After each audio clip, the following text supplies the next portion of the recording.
Okay,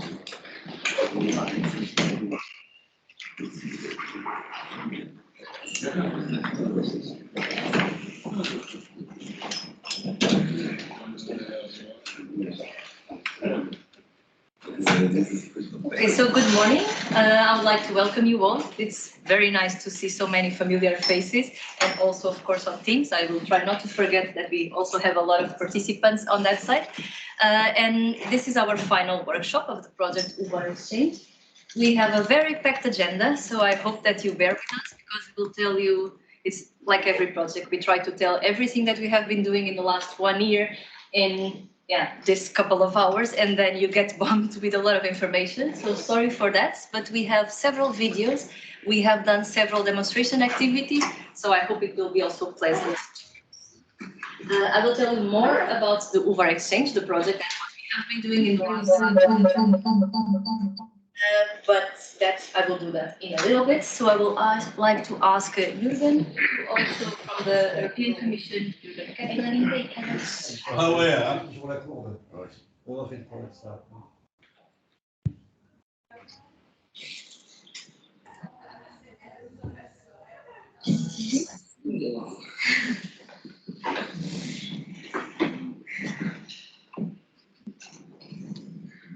You can basically talk to them, but they can see you there. Okay, good.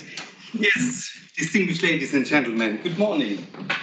I would like to welcome you on behalf of the European Commission, and I would indeed like to thank you for giving me the chance to participate to this great event on UVAR Exchange. And obviously I also would like to thank Polis for hosting this workshop today. And you might be wondering, who is this guy? I don't know him. I've never seen him before. So I will tell you, my name is Jürgen Kettner. I'm a newcomer to DG Move. I'm there since July. I'm coming from Transport Corporation, but from EU External Action, from our DG INPA and from EU delegation. And I'm happy basically to have joined DG Move and to join you and basically to join forces on our agenda towards making UVAR a success story and overcoming the challenges we do see. Dear colleagues, ladies and gentlemen, not too long ago, in September 22, I was exactly at the same place with colleagues like Nuno and the other UVAR Exchange colleagues, Tito from the country coaches, and you know, this was indeed a great event, and we had this UVAR Volkswagen conference, and we concluded, on very important issues, such as, the provision of the UVAR Vox project towards road user information, towards the UVAR toolbox, and also in the whole issue around digitization and the way forward. And last but not least, more than 500 UVARs were digitized in countries like Belgium, Netherlands, Austria, Germany, yeah. So now, 1 month later, I'm here. My turn. Exactly, and I'm really grateful to be part of this second milestone event. And indeed, fantastic is this complementarity we have between the sister project UVAR Box and here our project UVAR Exchange. Where do we go from and where do we come from? No, where do we go to and where do we come from? And from our EU perspective, we have this 2021 new urban mobility framework, basically our Bible. Let's say it like this. And, and the role of UVARs is explicitly mentioned there, and it forms an essential part, of the entire approach, of the method, of the philosophy. And why? Because these access regulations, they are increasingly important for tackling congestion, for tackling air quality, for tackling noise, and at the end of the day, to improve the quality of our citizens and to make cities more livable. And indeed, UVARs have a great potential for the implementation of our EU Green Deal. On the other hand, UVARs are pretty complex, and you know this much better than I do. And we have this variety and this multifaceted approach of application, enforcement, we have these issues of governance, compliance. We need to convince the people that they accept these systems. And obviously, arising from that, you have the whole dimension of legislative challenges, specific challenges at European level, at national level, at cities level. And now we also know vis-a-vis this whole thing, there is no one-size-fits-all solution to designing UVAR, and basically to implement it. And we have to do it in an integrated manner, right? This is very important. We don't have to look at this from a silo perspective. We have to do it in an integrated manner. And obviously, it's clear whenever UVARs are deployed, they are supposed to allow a seamless travel across the single market and without leading to some sort of discrimination of foreign drivers who are all of a sudden charged with any things because they crossed an environmental zone and they didn't know about it. Okay, so the flip side of the coin obviously is that the whole variety of UVARs poses new challenges to the internal market, and which is mirrored, and my colleague Leo could tell you a story about it, by the increasing number of complaints we get from our citizens. Leo is basically agreeing. So it's indeed has becoming an issue. Now, how can we improve the situation? Who does what? At which level and when? These are simple questions, but we have to tackle them. And now these results of the UVAR exchange process and the UVAR exchange project, its recommendation, they are very fundamental, for this perspective from our view of the European Commission. But I guess you all agree with me on that. And why? Because UVAR exchange looks at this whole dimension of this harmonized road signs issue. Okay, so you name it, and the variable message sign, the CITS aspects, and all this. And on top of that, super important, this whole dimension of cross-border data exchange. What is possible, what is not, which legislative pieces are around, what needs to be adapted. So when I read the report, I must say I was really getting a bit nervous because it's what is available and what fits, what doesn't fit. This is indeed, I think, a big challenge. And thanks to the project, there's lots of clarity, I think, coming from the report. So now I think essentially, and then I stop talking, we have to use the momentum. We have to use the momentum from both UVAR Box and from UVAR Exchange to drive the change at the end of the day. And there are different players involved. Yeah? I repeat what we said in UVAR Box. There is the whole dimension of NAPCOR, the NAPs. Here we have the legislative dimension, the technical dimension as well. And we have to bring that together and really drive this agenda. And we have to be careful that we do not lose the momentum, okay? And this means everybody from us, depending where we come from, we have different challenges. And this is why I'm indeed, again, very happy to be here, to work with you and to join forces and listening to what the colleagues will present today. And I think now I've spoken enough, and I will give back the floor to you, Maria. Thank you so much, and have a good day.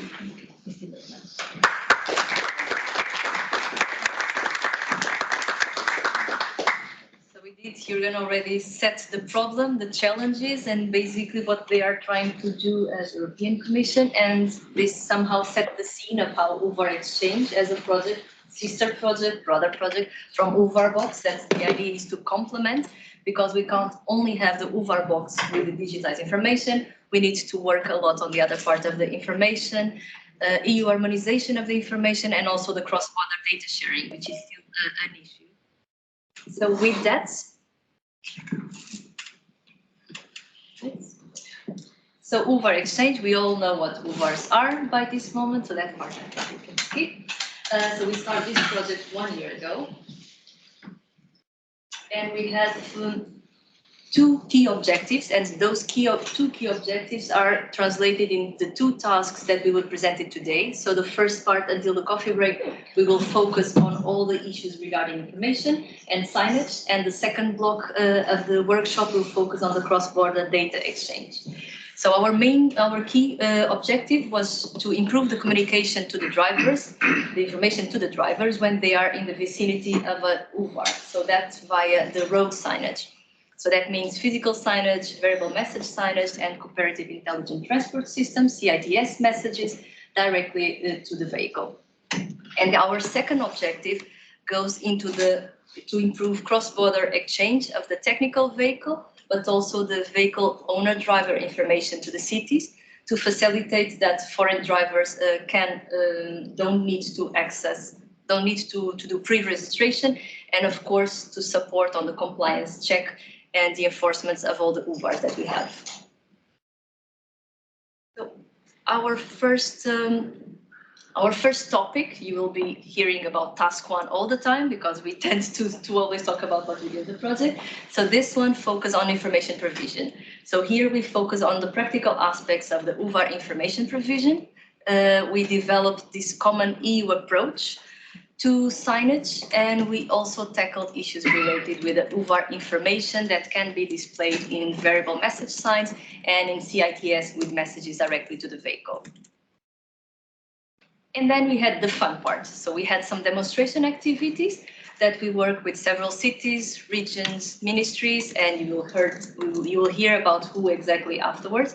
And we did these activities about harmonization of physical road signs and VMS panels with information regarding UVARs, and also with CITS messages to the vehicle with UVAR information. And the pictures you see on the right and the schemes, they are all from the cities that we will present a bit later what we have done with them. And then we go to our second topic. So then we focus on cross-border data exchange. And here we started by identifying the existing barriers, legal, administrative, and technical, to the cross-border data exchange. And then we provided recommendations on how to overcome those barriers based on the findings that we discovered along the project. We had also the fun part, so we also had the demonstration activities, and you will be able to see those, they will be presented today. So they focus on the vehicle technical information to check for compliance and on the driver holder information for enforcement. So exchange. Project is all about information and exchange of information and data, and inside of the project we also had to exchange this knowledge between the cities, regions, ministries, and all the different stakeholders that I will show you in a bit. So we organized these 5 workshops. Today is the last one. We have launched this EU survey to understand the barriers, technical, legal, and administrative barriers to cross-border data exchange as well. And we had several bilateral meetings and plenary sessions, and I recognize several of you from several of those meetings. So that was really one of the things that improved the findings that we got in the project. And then we also participated in several events. So we participated in Civitas Forum, Polis, ITS, Urban Mobility Days, and we will participate in the Polis conference in the end of the year, where we exchange information with a lot of different researchers that are also working on similar topics.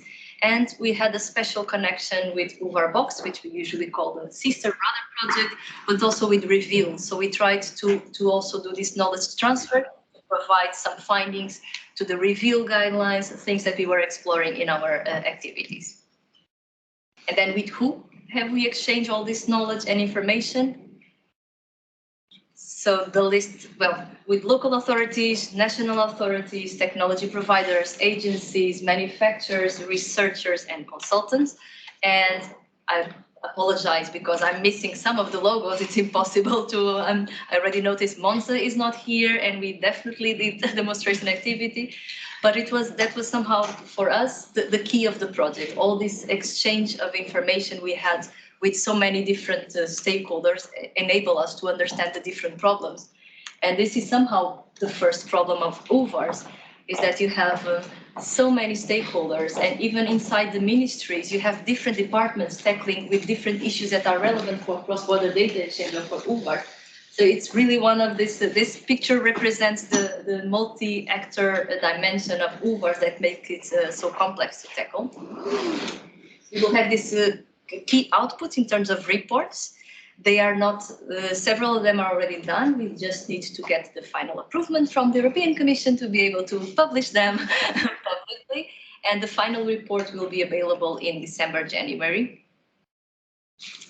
And thank you very much for your attention. And before I change to the next presenter, just wanted to show you also the faces behind the UVAR exchange. And I take the opportunity to thank, because I already did, for the cities, ministries, stakeholders, but also to our partners who did an amazing job in the last 1 year working in all these demonstration activities. And And now the next presenter. So we start with the topic 1. So I think Cosimo. Yeah.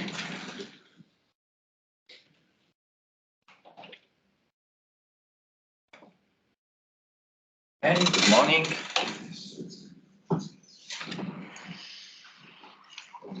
Okay, let's start with task number 1.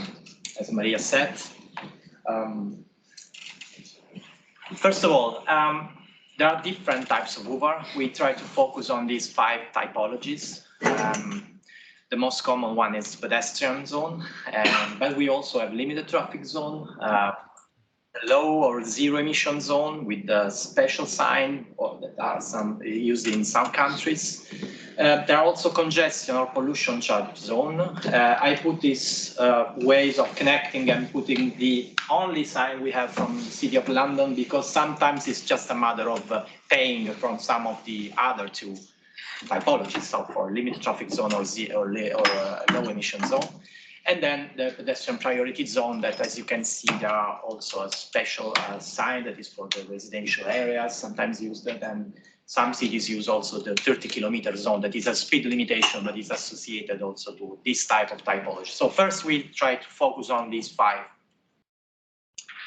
Information provision is about drivers who are approaching, who are in the vicinity, or sometimes also inside an UVAR. They will need to have on-road information, and these are displayed on panels, on road signs, but also on VMS and cooperative ITS messages.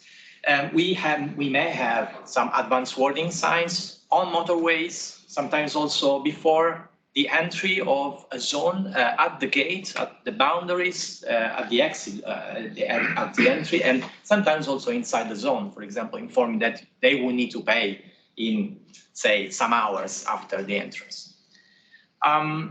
That's one report. Still, this report is a draft version because we would like also to incorporate the latest results from our demo activities, but it's about discovering the different practices all around Europe. And we discovered, for example, that there are, apart from the practices in terms of organizing information on the road signs, but some countries already developed some guidelines. Italy, Spain, we are also curious about the upcoming guidelines from CEREMA in France, for example. So countries are thinking of providing guidelines for the cities to correctly develop this issue in terms of information provision.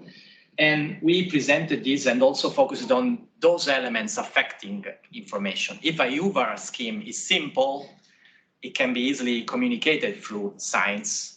If it's complex, because there are different exceptions, time windows, etc., it becomes quite complicated. And there's also a connection between a UVAR and the way the UVAR is designed, including the issue of designing the borders, for example.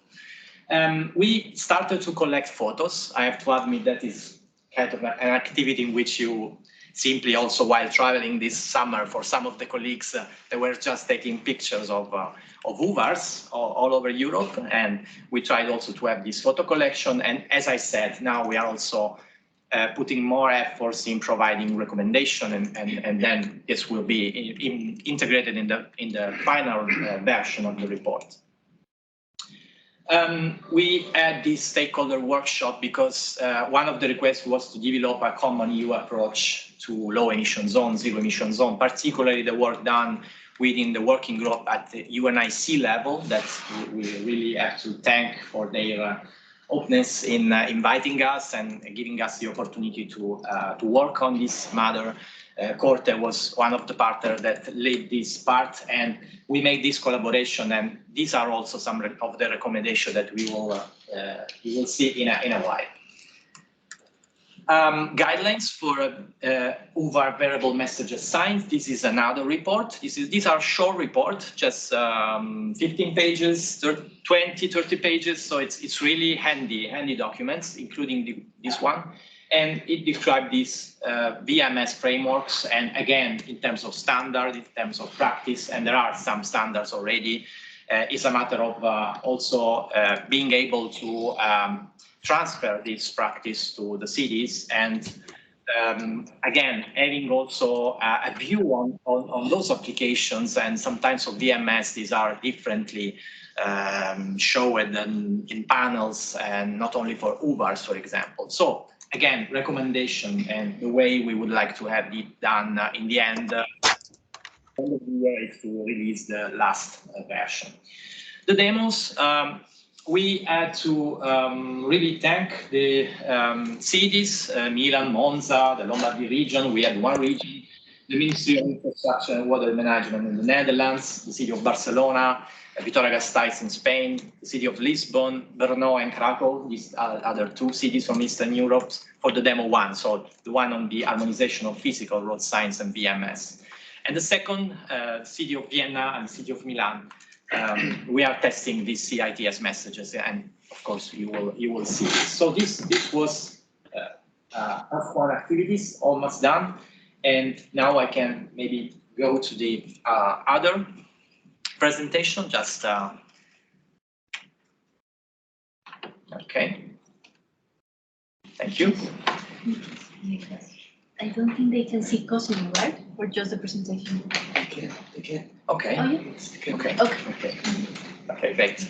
Okay, let's go into the detail, into the what we try also to understand. And I think that especially photos are relevant because they can tell us many things. Low emission zones.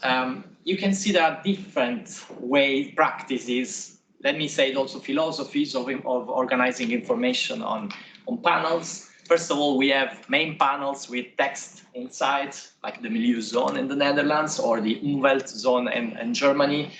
We have road sign with new symbol with a polluting car inside the red roundel. We have normal limited traffic zone, no entry sign with the zonal panel. And some countries, for example, in Italy, they use a lot of second additional panels and a lot of text because of the need of explaining. Maybe that's the reason of explaining in legal terms several elements that are there in the UVAR regulation. Some others are more visual, using symbol, using also a way of organizing things. And of course, there are two ways of, for a low emission zone, there are countries with sticker system and countries that do not have sticker system. And then in this sense, you may have symbols that are easily recognizable by the drivers in Spain or in France, for example, but not for foreign drivers. And some countries that are, for example, in the Netherlands, but also in Portugal and in Italy, that they will need to write down Euro 4, Euro 3, what is not allowed. So there's a very quite a big numbers of variations in terms of organizing information on the panels. Limited traffic zones, for many years we heard about the fact that in Italy this is quite common to, well, it's not possible to drive into an old town, an historical center, but we discovered that limited traffic zones are also present in many other countries in Europe. As you can see, France adopted the same definition that we have in Italy, zona traffico limitato, but in Belgium there are different acronyms. Sometimes the word access, sometimes there's this way of, in Spain there's a big diversity, área de prioridad residencial, for example, or in Poland, or again in Portugal, with acronyms that are different, but the meaning is that is a no entry zone except for those who are authorized. And we found out also some elements, some ways of organizing information on the panels. You can see two examples, for example, that's in Guimarães in Portugal. And sometimes there's a need of using text on the main panels, and this is taken in Ghent, but we are close by a limited traffic zone also in Brussels that use the same the same road sign, sometimes also associated with the pedestrian priority. It depends on the way they organize it. Congestion or pollution charge zone, there's no symbol, sign, apart for those who have this type of UVAR that are using some of the symbols. That simply means you will need to pay in order to have access to that zone. And only London introduced this new symbol, let me say, not another sign, but there are some countries that are not, that have not ratified the UNAC, the UN Convention on Road Signs. So, of course, there are more flexibility in using some and also putting symbol in some parts of the panels, but some others are simply using some messages. Pedestrian zones, again, there's a diversity in the way these are communicated. Some, this is the case, for example, of the UK, but also in Spain, sometimes they're using the red roundel, and some others are using the blue sign. And the blue sign quite often would need to be associated to a secondary panel showing the exceptions, showing, for example, the loading and unloading times. This is very common, and we try also to understand how to deal with it. And the pedestrian priority zone, this is a road sign quite often associated to some of the others. That means that the space is shared, that you can have pedestrians also on the street. And this is an example also, and we discussed it with the city of Barcelona, because they use the red roundel, they use a way of organizing information on one panel or more panels. So now I will pass the floor to Marusha for the recommendations for the main solar panel. Just click there. Yeah. Okay, so my name is Marusha from Corte. Corte was leading a task where we were specifically looking at low emission zones and zero emission zones, and also on the aspects of physical signage. So the process was that, as Cosimo mentioned, if you remember the first slide, we had a look at what is the current status. We saw that there is, a certain fragmentation in the road signs that are used currently. There is no common sign for the main panel, and also we saw that the information on supplementary panels is often very extensive, and of course, from the point of view of driver's comprehension, that is problematic. So what we did, we organized 3 workshops. This is what Maria was mentioning before, together with stakeholders. We had good participation. I know that some of you participated in those. And based on the outcomes of those 3 workshops and the discussion, we prepared our set of recommendations. It's about a 10-page report. And the idea now is to quickly go through those recommendations. I hope that maybe some of you had a chance to look at it, but we invite you to do so. And the recommendations are provided in a very condensed manner, so it's kind of, it's a document that is very reader-friendly, let's say. So the main outcomes, the main recommendations that we came to is, so when we talk about the low emission zone sign, it's a sign, of course, that has a zone of validity, meaning that it appears in a rectangular panel with a light-colored ground. The word zone or its equivalent in the national language appears on the sign, so above or below the main sign, with the preference to appearing above the sign. And then the sign itself, so we are talking about the main panel, is displayed, the sign that is displayed there is a red roundel with a white background, sometimes yellow, as we discussed in snowy conditions. As a general recommendation, what we want to stress is the use of symbols should be favored instead of words. And very importantly, all the additional information that refer to whether time validity or specific restrictions should be placed on the supplementary panels.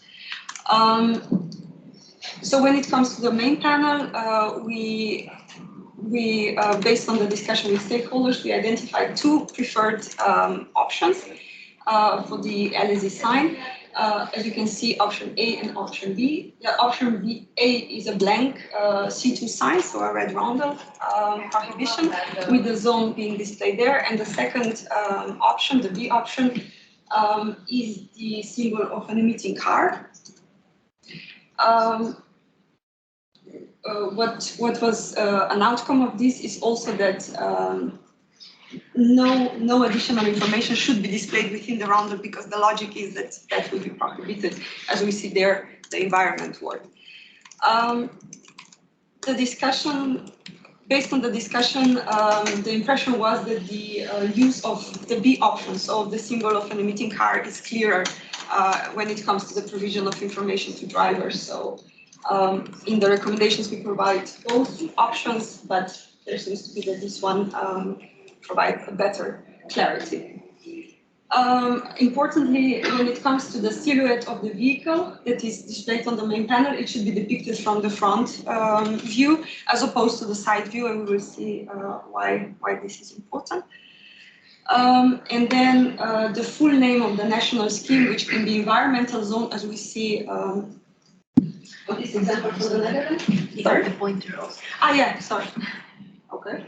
As we see on the example from the Netherlands, the full name of the national scheme, which can be a low emission zone or an environmental zone, may be displayed above or under the roundup. So here we have some examples of road signs. Here are the solutions that we are proposing. So we actually played around. Cosimo did a great job of playing around some optimized solutions, which are displayed here. So again, these are not the real road signs. These are our examples and our recommendations. So this is how it would be appearing. So a common vehicle emitting smog sign or a symbol, and then the word zone displayed. One thing that we recommended was also that we avoid the use of acronyms such as the ZBE that we see on the Spanish example, just because, of course, from the foreign driver's point of view, that is not very useful for them. And then for the exit from the zone, the recommendation, in line with what is stated in the Vienna Convention, is that the preferred way to end the zone, so when we talk about the exit from the zone sign, is with 4 thin parallel lines rather with one consolidated band. And in line with that, the car should be displayed on the side that is now, because otherwise, if the car would be on the other side, the band sloping across would actually be covering it. So we see the optimized proposal on the example there. And then coming to the additional panels where all the other information should be displayed. When it comes to time validity, which is relevant for those viewers that are not permanent, the recommendation is that we avoid text for displaying the time validity, as we see here. Our recommendation would be to refer to the working days with a hammer and the weekdays with a cross, as we see on the example on the left. For the time validity, the information may be associated with the use of VMS. We see an example from Italy over there.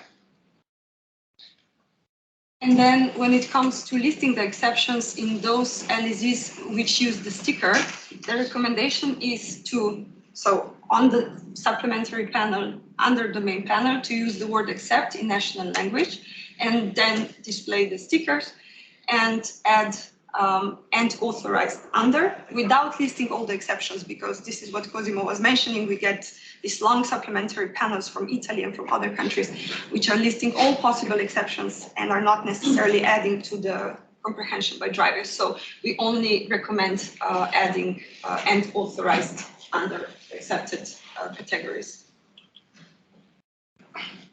For those LEZs that do not use stickers, a similar recommendation applies, so using the word accept and then listing the vehicle categories and Euro standards and adding and authorized.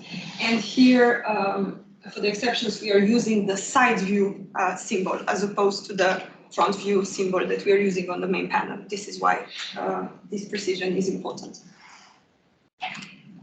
We also recommend, if there is a camera enforcement, to add a symbol of camera. Our recommendation is to avoid use of text because the symbol is explanatory enough. And then also based on the example from Italy, where this is added, providing a supplementary panel with a short URL or a phone number where more information about the scheme can be obtained.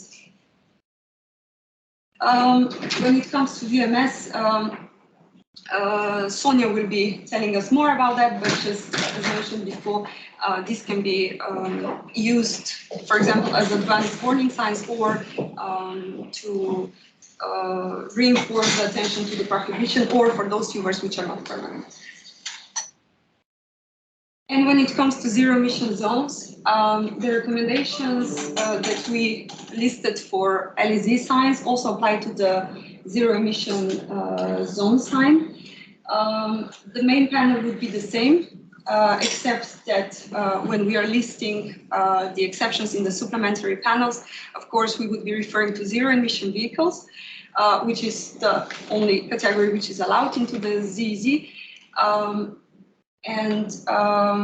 As for the symbol, in the absence of an agreed electric vehicle symbol, we are proposing something similar to what is used in France, which you can see here, and again, using the word authorized. But we do know that the group of experts at the UN level is also looking into electric vehicles, so it would be interesting to know what kind of symbol would be actually introduced or used there, and then this same symbol could be integrated. Ik ben twee dingen aan het doen. Ik ben de UVAR-bijeenkomst een beetje aan het volgen en ik sluit nog wat aan de presentatie voor straks voor het opdrachtgeversberaad.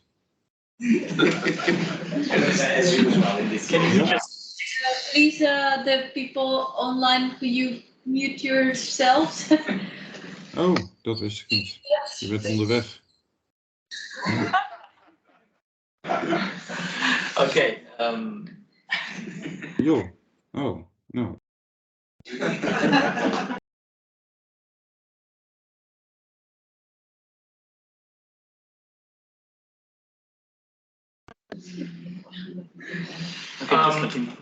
That's okay. So, as you have seen, there are different elements that we try to work on.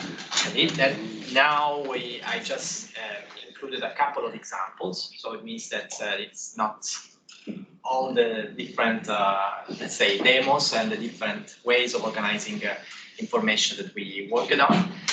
But for example, in Milan, where there's a national guidelines on putting information, especially on additional panels. This is an example for the area B, that is a low emission zone. And as you can see, there's a VMS panel displaying the word area B, that is the, let's say, the commercial name of the LAZ, but it's not really an information that can add something to the driver. It's simply saying area B. And then we have a panel that is displaying a lot of text. Of course, there's a no entry zone, so we do not have a symbol, a new symbol, or the one that we develop with the polluting car. And here you can see that the scheme applies during working days, Monday to Friday, from 7:30 to 7:30 in the afternoon, and then it's forbidden for the high-duty vehicles, those longer, more than 12 meters, and then there's the vehicles categories, Euro vehicles categories not permitted by the local ordinance. That means that this key information is missing, so you don't know which are the categories that are not allowed to enter, and there are some other panels, some other text. We try to make this exercise in a way that we can motivate the way of having symbols from the side view, and here you can see this. Of course, it's also a matter of, and this is the key linkage to the simplicity and to the other side, to the complexity of the scheme, because when you have a differentiation in the Euro categories for gasoline, for diesel, for certain type of vehicles, it adds complexity. Some countries simply do it choosing an Euro standard, not displaying the difference. And sometimes we also have seen that in the Netherlands, for example, we have diesel, the tax diesel. So it means that only diesel are not allowed. And this is a way of trying to simplify information that are on a panel that you can see for Milan, and where we put some, I just have a question. But yeah. time, and are these legal implications? Do you need to show this in order to be legally viable? Sometimes yes, and it can be because there's a guideline saying that you will need to do in that way, including the layout, for example. So this is really something that we would need to work on with the ministry, because it's not really possible. But we have flexibility. So cities have flexibility to slightly reorganize the information. So practically speaking, this is also something possible. Now, and it's a way of adding quite a lot of information, still quite a lot of information, but try to give it in a way that can be comprehensive also, and of course, improving a little bit what is written there. We try to have a discussion with the city of Vittoria-Gasteiz, because they will need to implement a new limited traffic zone at the city center. It's called Superblock, Central Superblock. And so they will need to install new panels. So we are in time when we can maybe slightly improve it. And they sent several photos of all the signs that they have. And they use this naming, Area de Priorità Residencial. We try to explain that the fact that the word zone is sufficient, or zona traffico limitato, but there's also zone, simply zone, it's really clear, and the word except for the bicycles, for the e-scooters, and authorized. When I was compiling it, I realized that they also have the double language issue, so that they will need to add also, of course, also in Basque language the information. So that's another complexity, level of complexity. They will need to put this, maybe some more description for the protected, so for the camera controlled zone. So there might be more description that could be also placed in another panel.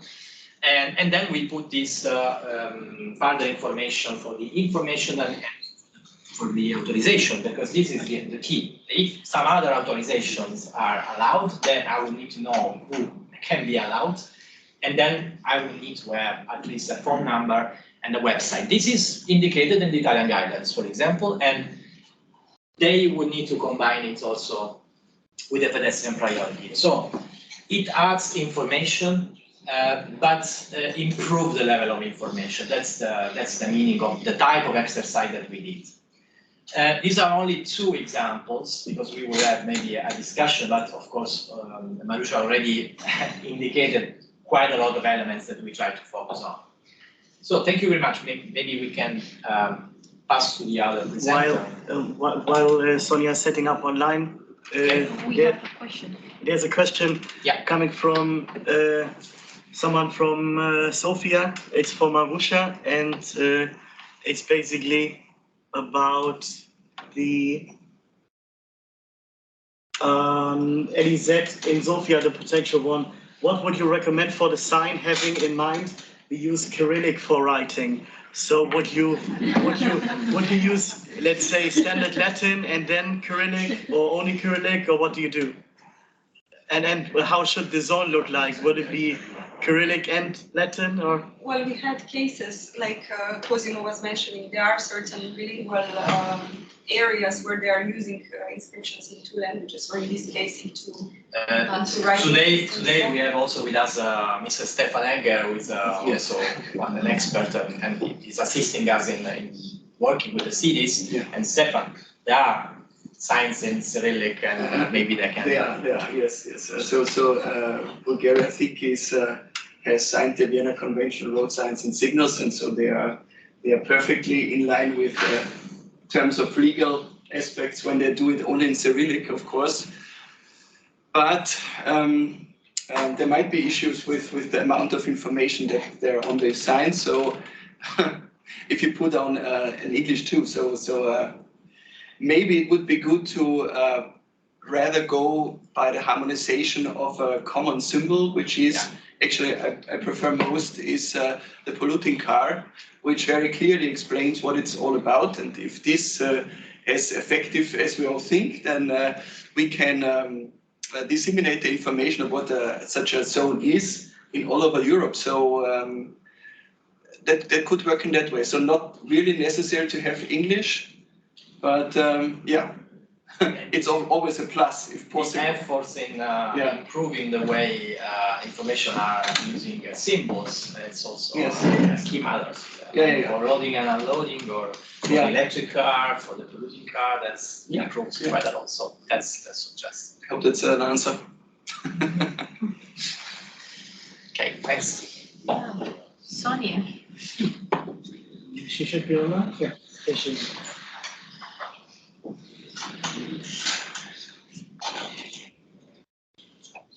You can start, Sonia. Yes, can I start? Am I still sharing my slides? Yes, Because I cannot see right now. Okay, thank you. Good morning, everyone. I'm Sonia Soares from ARMIS, Portugal, and I will present our findings and recommendations regarding UVAR variable message signs. Okay, so we have two main tasks related to VMS. The first one, task 1.3, where we made some research. We analyzed the regulations and standards. We researched scientific articles related to VMS. We collected real pictures of UVAR VMS already being used in Europe. And we set out recommendations for presenting these UVAR VMS messages. We had a report with a first draft released in April of this year, and now we will release the final version by the end of the project. We also had task 1.4 related to UVAR VMS, where we made some demonstrations of new applications of UVAR VMS. And in the next slides, I will talk a little about both tasks. So the first one, task 1.3, we started with this collection of photos. Now we have here some examples. You can find more in our report. Here we have the low emission zones from Belgium, UK, and France. Also some limited traffic zones from Italy, pollution emergency schemes from Spain, Germany, and Switzerland, and also a congestion charge from the UK. What could we find out based on this photo collection? So first, we could find that the UVAR VMS in Europe are far from being harmonized, especially when we look into different countries. Sometimes we can find some similarities between neighboring cities inside the same country, but when we go for different regions or countries, this differs a lot. Also, something we noticed is that UVAR VMS is frequently used for pollution emergency schemes, what makes sense because these schemes are triggered, so we cannot just have a sign there all the time because sometimes they are not active. Also, we noticed that national abbreviations are still being used. This is a barrier not only for the foreigners, but also sometimes for the locals that do not understand some acronyms. Also, usually they only use the local language. This is, of course, a barrier for the foreigners. Also, we noticed that text prevails over symbols. The symbols we noticed they are using is sometimes concerning speed limits. Also, in Spain, they use the car with a polluting symbol, as you can see here in the first photo of the emergency schemes. Also, in some countries, they use a warning symbol, such as the case of the Switzerland. And in Germany, they use the symbols of the vehicles to represent the ones that are recommended for that scheme. Finally, as far as we know, VMS are never used for the end of the zone. Okay, so based on our research and this photo collection, we set out some recommendations. I'm summing up here the most important ones. The first one, pictograms should be the central to the use of VMS, and text should be minimized. It must be ensured that information is easily perceptible, for instance, by using standardized pictograms, such as the ones presented in the Vienna Convention. Also, we should reproduce them as close as possible to the ones used in vertical signs in terms of size and colors, for instance. It must be ensured that information is reliable and up to date, of course. We recommend to limit the text to the minimum, no more than 5 to 7 words. Also, local abbreviations, like I said before, should be avoided to allow a better comprehension. Bilingual messages should be used when possible. And sometimes the use of additional information is can help increase compliance. For instance, instead we say a low emission zone ahead, we should say a low emission zone in 2 kilometers to have a more detailed information.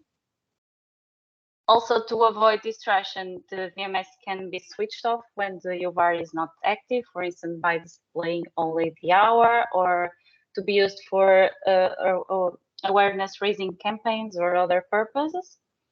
And finally, the VMS location should be such that drivers have the chance to safely react when the information to the information displayed. For instance, if I see a message on a variable message sign, and I know I'm not allowed to enter there, I must have time to react and find an alternative path. May I pose a question, please? Yes, sure. Stefan speaking. Could you elaborate on the first point when you say text should be minimized?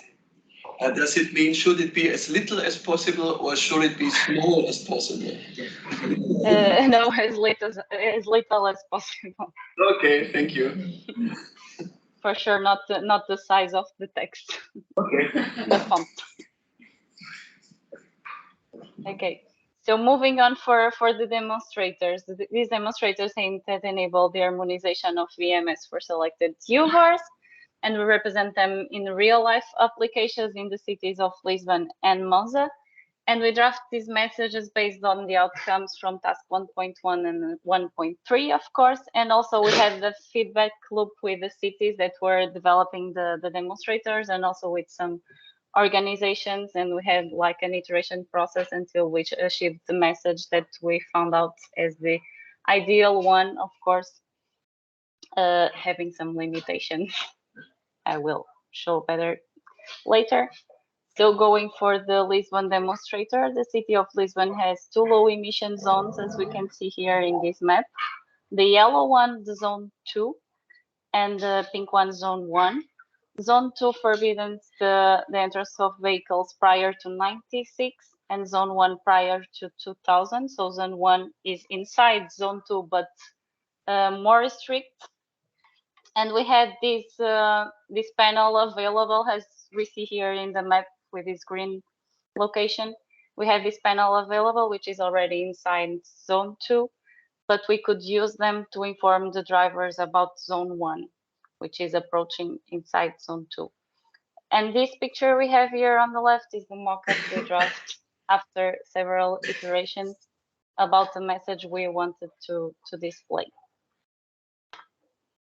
And here we can see the real pictures of this demonstrator. So first, the panel was only used for showing the hour.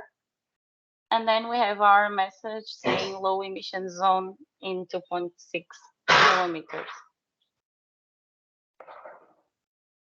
We did more or less the same for the city of Monza. We have these bilateral calls, and we find out a message to use for their panel.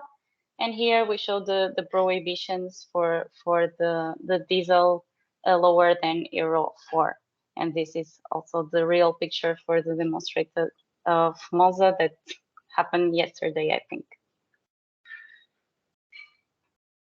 To conclude, we can say that VMS was addressed in 2 main tasks. Task 1.3 more theoretical, focusing on research, collection of real examples, and defining some guidelines for presenting UVAR VMS.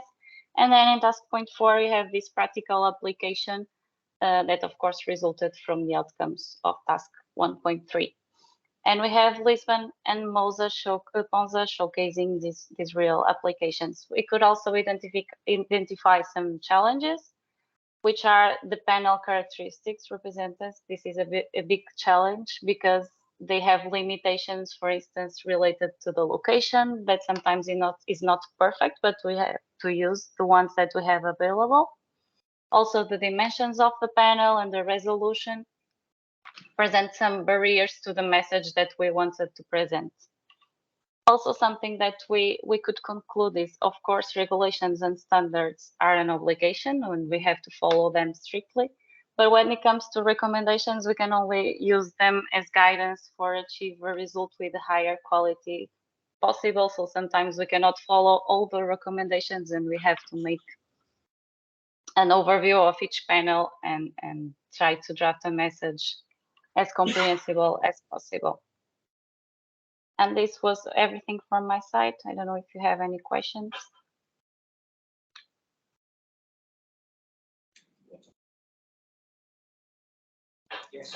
Yes, Ian Kepler from London. Just on the Monza sign at the end there, I think it said stop diesel and then inf Euro 4. So I'm guessing that means less than Euro 4 or sort of older than Euro 4.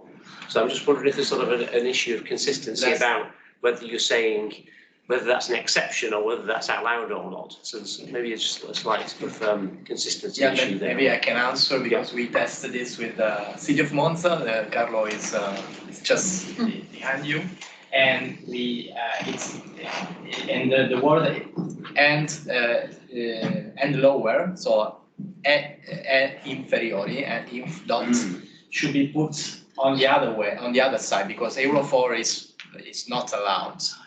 But this is a test, so it means Euro 3. It means Euro 3, but if it's the case, and that's the complexity, they had some limitation in characters, and they cannot add the other. That's one of the main issue of their panel. So apart from the meaning of what is allowed or not, they only have 30 characters that they can use in this panel, and even when you limit quite a lot the amount of info, this is an old panel, and now there are panels that maybe can have text that is not so big, or they would have more flexibility. And then also the fact that you would need to tell, in that case, Euro 4 and lower, e inferiori, that is the other text. So you would need to add a text in order to, or to show Euro 4, 3, 2, and that's what we also discussed. But in this panel, it's exactly what we have as a difficulty for the city to implement what they have already installed. And maybe Carlo can add something. Yes. Good morning, everybody. Carlo Baghi of Monza Mobilità, representing the demonstration of Monza. Let me also say that those are static panels, static VMS. Old ones, to change the message, we have to call the communication office of the municipality. There are 30 characters as a limitation.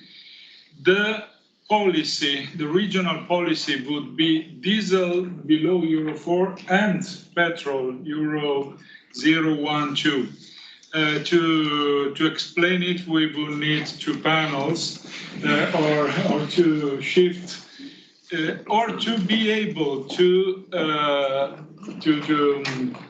split the messages among VMS. This is not possible now. This is one of the rationale why we are happy to participate as demonstrator, since we are going to renew the VMS as is, and if we take good and robust guidelines from European Commission and the UVAR exchange, we are more than happy. Let me just say that those are not the official VMS of the limited traffic zone, the ZTL. There are other signs similar to those showed by Cosimo before. All of them having all those, yes, I'm done. All of them having those white signs with all the information needed, and we cannot skip from them until the ministry says that we could. Thank you. There was just one question from the.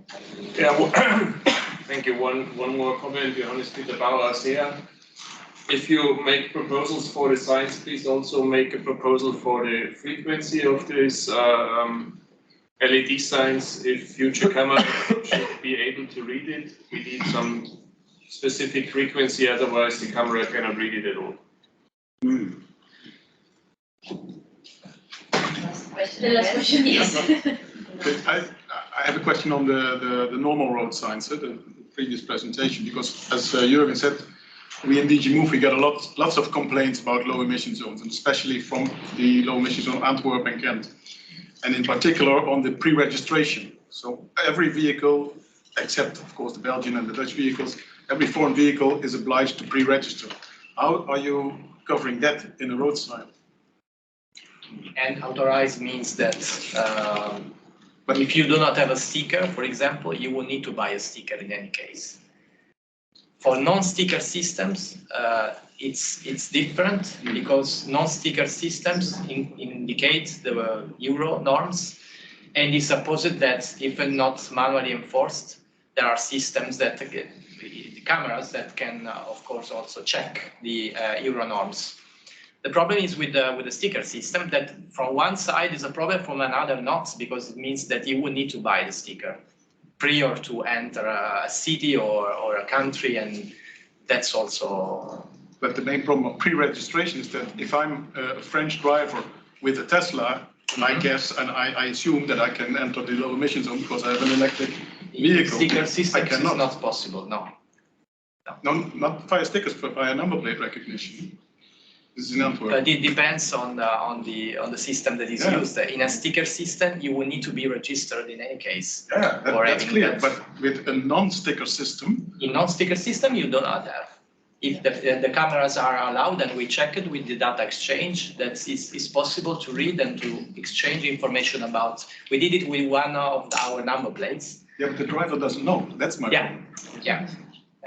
And the message is clear. So because he get the message as I'm not Euro 4, I'm in electric vehicles, I can enter. Can I? Yeah. Yes. Christina from Antwerp. Oh, okay. Yes, indeed, we have a lot of complaints also in the city. The situation, but it will be addressed also with the UVAR exchange part on the data. So a French car, for example, the Tesla has to register, otherwise we will send them a fine. Because we have the information of the driver or the number license plate holder. So we send them a fine, 150 euros. And indeed, the signal sign doesn't say you have to register. No. So people don't know. That was also my question, how can we... That is the opposite way. So they for the data exchange, they will need to check also. They can check foreign vehicles. So in some countries, it's clear because the message said, in your case, it means that some information is missing in the panel if you send a fine. Because in the Netherlands, so I don't know, maybe some can answer, but in Italy, for example, what we said with the UVAR system, they check also the foreign. But even if you put it characters, if they have 8 characters, otherwise they are not homologated. But even if you put it somehow on the road sign, it's too late. Yeah. Because you drive into the low emission zone and you cannot pre-register anymore. This is for the advanced warning that that are needed and the frequency of food. So you should have, you should have an advanced warning way before the low emission zone, and then get a possibility to pre-register at a parking space and then go into the low emission. That's the recommendation and way. Maybe this is a great conversation for the coffee break, I think. So can we continue? Maybe that would be great. Maybe to add that we did include the last warning in our report.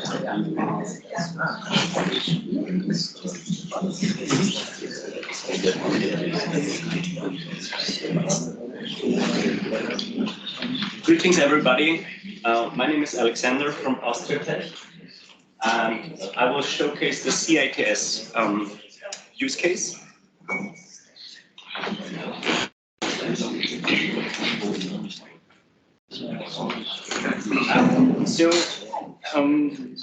As you're all aware of, the discussion is quite heavy, and what we've tested is a CITS approach to this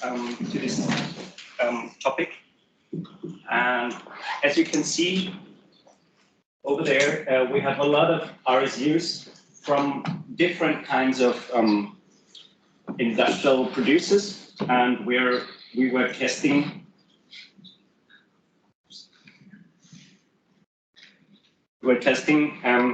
how a message would be perceived by car, and therefore we've entered the zone over here. So basically we thought about, okay, you need, as you said before, you need at least a chance to avoid this zone. So basically we've decided to put our our entry point over here, because you have a bridge to the left. So basically you get a warning, zero emission zone, and you have the opportunity to turn left to avoid the zero emission zone.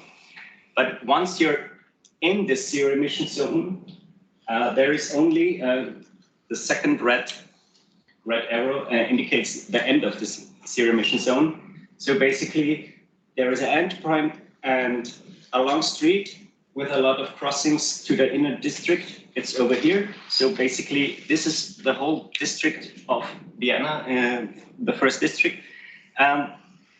In nowadays, they are very eager also when it comes to limited traffic zones or low emission zones. So basically Vienna is talking right now about to close up the whole inner district only for people which are living there and maybe some service vehicles, but without any exceptions when it comes to foreigners. So basically it's an early stage, and a lot of rumors were going around. So basically they've decided you have a limited time in the inner district, like 30 minutes, and afterwards you will get a fine. The problem with this system is maybe there is a congestion charge, and you are not even able to leave the first district. So therefore, it's in an early stage, and we've decided to test it out with a CITS message. When it comes to the mobile lab, basically Austriatech has a car, and inside this car you have a lot of nice gimmicks like 5.9 gigahertz when it comes to the VLAN, as well as G5 and 5G. So basically we are able to receive messages via G5, it's the VLAN, or via 5G, it's from the mobile company.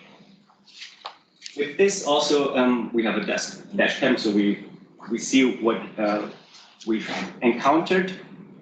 With this, we programmed, basically Bernhard and Andreas programmed a HMI, which were able to,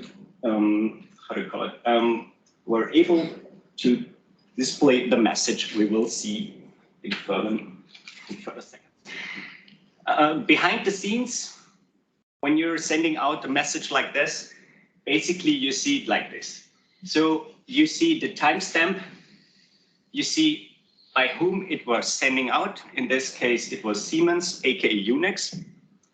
You see that it's a broadcast and also an ITS message.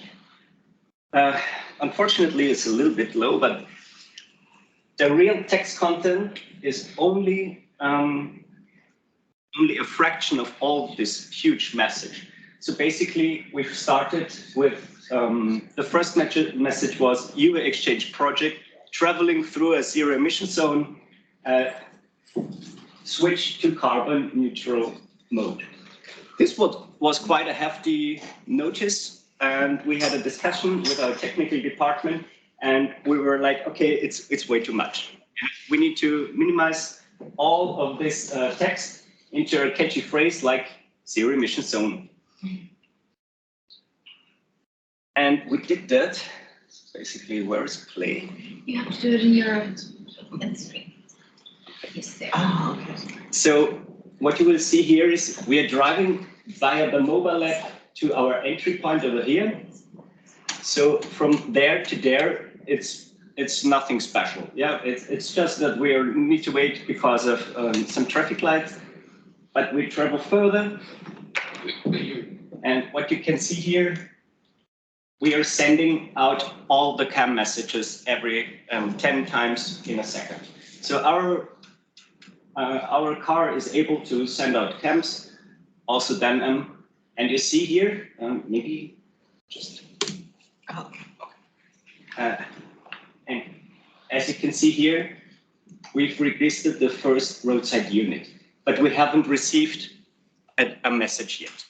But our car were communicating with this traffic light, and they were also sending us some spat. You will see it over there. So basically the system is recognizing us, and okay. Okay, there was another traffic light, which are not CTS compatible over there. Is it running? No. Yeah. Okay. Okay. So what we see here is there is a huge spat map sent out by the traffic light, and you can see now we have the whole initiation phase. So you will get this message. You also see at this time other CITS roadside users. So basically every one of those little tiny arrows is a car which is able to transmit and receive CITS messages. But to be fair, the mobile app is the only vehicle which we're seeing this designed message. So for other roadside users, this feature like IVI is for now hidden. So basically you see all the roadside units on this way. You can also see a car which is entering this fake zero emission zone over there. So basically we got lucky because not only we saw the message, but we also have seen a lot of other vehicles. So basically this is a huge potential because if everybody would have the CITS system on board, you wouldn't need to have all those discussions with road signs and Euro 4. And to be fair, I think in France it's like the other way, like 5 is bad and 1 is good. And I think in the whole other European Union, it's 5 is best and 1 is worse. So this was quite a challenge. So basically it worked, but we have another video. Yeah. This time we've ramped up a little bit the speed. So basically we're traveling over here. And you have seen, and it's not a bug, it's a feature. Every time you're standing still, you will not see this message. But as soon as you travel like 1 kilometer or like 1 mph, you will see the message again. So basically every time it stops, you're not a zero emission threat, but as soon as you move forward, you will get the message again. Over here are timestamps. So basically it's really fast when it comes to the approach. And you can also see all the roadside units. I'm not sure what is unknown 7. Maybe it's not registered yet. So we were thinking about that, but we were not sure what exactly this was. And you can also see other cars over here. So we have basically random numbered cars. So we have encountered car 16 and 21. You can also see them over here somewhere. So this worked really nicely. This was working really nicely, and we were heading forward to test the same use case in Helmond, but unfortunately, some system of them are not ready to transmit and receive the IVIM message. But this is like a time frame problem and not really some problem we do encounter in other projects like Sirius 2. So basically, it is ready, but it needs to be pushed a little bit further. Yeah. Does somebody has a question when it comes to CIDS? Yeah, please. Simple one. What is the standard to communicate messages between it's the Sirius 2 standard. Cars, IoT devices. Yeah, it's the Sirius 2 standard, and the IVI message is in version 2. But what's the network? The network works on both sides, like G5. It's transmitting via short range WLAN and also via 5G. Okay. So you will have the chance to receive it on both ends. But I'm asking you because even for the best providers, the common standard now, the common reliable standard now to provide communication between IoT and the control room, for example, for parking occupation status is LoRaWAN or LPWA networks. What do you think about it? Is it still a reliable protocol, or is it really outdated, at least for research? That's a good question. To be fair, when it comes to cybersecurity, it's another topic. Yeah. So all the IoT systems are basically in danger. When you have capable men and women behind their laptops. Okay. But besides that, in nowadays, we have more IoT devices than people on Earth. Okay. So basically, you really need to have a fundament of structure that these systems are safe. And when it comes to CITS, it's a new system, and a lot of people do not even have the tools to receive or transmit the messages. Therefore, they are not able to interfere with this system. And also it's protected via the European Root CA certification. So it's a robust system. Yeah. There's a question online from John Harrowwood. Has any work been done to align the CITS message semantics with the UVAR box LaTeX2 terminology and structures? Yes, I'm in this project as well. So basically, no. And there is a good reason for that. Vienna is not capable to transmit LaTeX2 version 3.3, which would be the TRO which we implanted in UVAR box. So basically, Vienna need to change their system from LaTeX version 2.3 to 3.3 to be capable of do exactly this what John asked. But this is also in a future time frame. Anything else? I think we should continue. Yeah, sure. Too much, Alexander. So now we follow up with Stefan and some of the cities. We can use the moment to have a broader discussion on all the things we were discussing before. So now it's the time. So maybe we should move from the cities from cities. So I don't know if which cities do we have? Yes, if any of the cities from the demo one would like to speak, and then we can discuss a bit demonstration activities, challenges, complaints about the consultants that ask too much questions. Just meanwhile, just about me, I'm an expert on visual science systems. That's why I'm here, so I can talk about road signs and how to improve them and how they can be understood and what to do about them to be understood. Mainly what we see on roads. Yes, please. Yeah, we also have Barcelona. It's too shy. Yes, please. Yeah. Come on. Don't leave me alone. We are not alone. It's fine. Sorry, Rotterdam, Antwerp. Yeah. So here we are. That's the thing about what we can do about road signs to improve them, to make them better, make them understandable. And a lot of has been done, as I've seen from Barcelona, not so much yet from Monza because they did not look at it, I'm sorry. But I hope we can have a exchange for, yeah, whatever. So we are here to learn about this and come possibly to conclusions about that.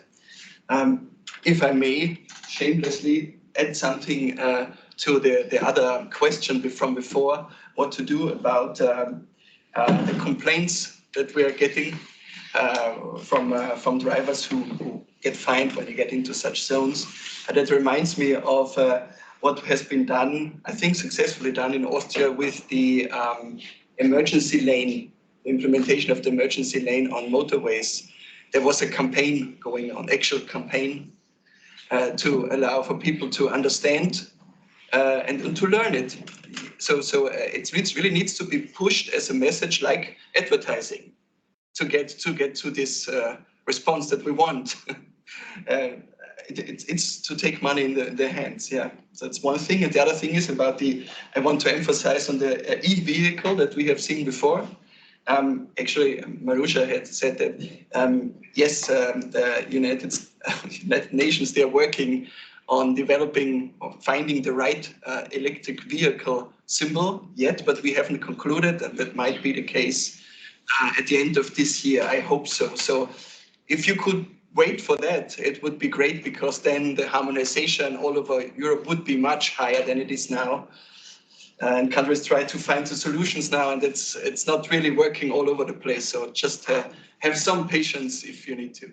So that's it. So we can continue now. Sorry for that interruption. So Stefan, may I just add something, because there was the discussion on advanced warning signs. Yes. I have not mentioned them in my slides, but we did included a short section on advanced warning signs as well.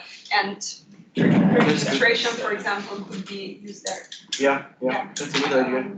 I mean, we will have the whole conversation on pre-registration later on, but just to add also, in Slovenia, where I come from, for example, we use the vignette system, and we also use the signs on highways, which are showing that you need to obtain a vignette, because there was also a lot of confusion. Oh, yes.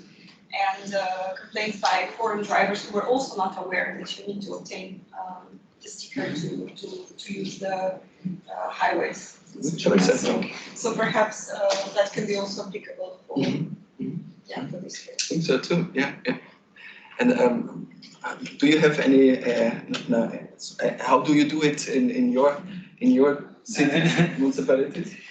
Well, in the Barcelona's case, we were the first low emission zone in Spain, so we need to innovate on the signs. We did hard work with our communication department, that they were the specialists, and we designed a first version of the sign that was with the car and pollution and the red circle around it. And later we improved it, and also the Spanish traffic department decided to adopt our basic signs from our idea for the national recommendation on low emissions zones. The exceptions and collateral information was easy, because we have the national sticker system, so all drivers know which stickers have their cars. But now I'm realizing that we have to work further on the foreign and tourists, because we have, especially in Barcelona, the mandatory registration before entering the low emission zone. So we should work on this, maybe the high road panels and advanced information on how to register. But I think that, and I agree with you that we can write all on the same sign, because it's too much information. So we have to work on different communication channels to inform the drivers, but they need to know the situations, and it's not easy. It's a new thing. Everybody must learn it first.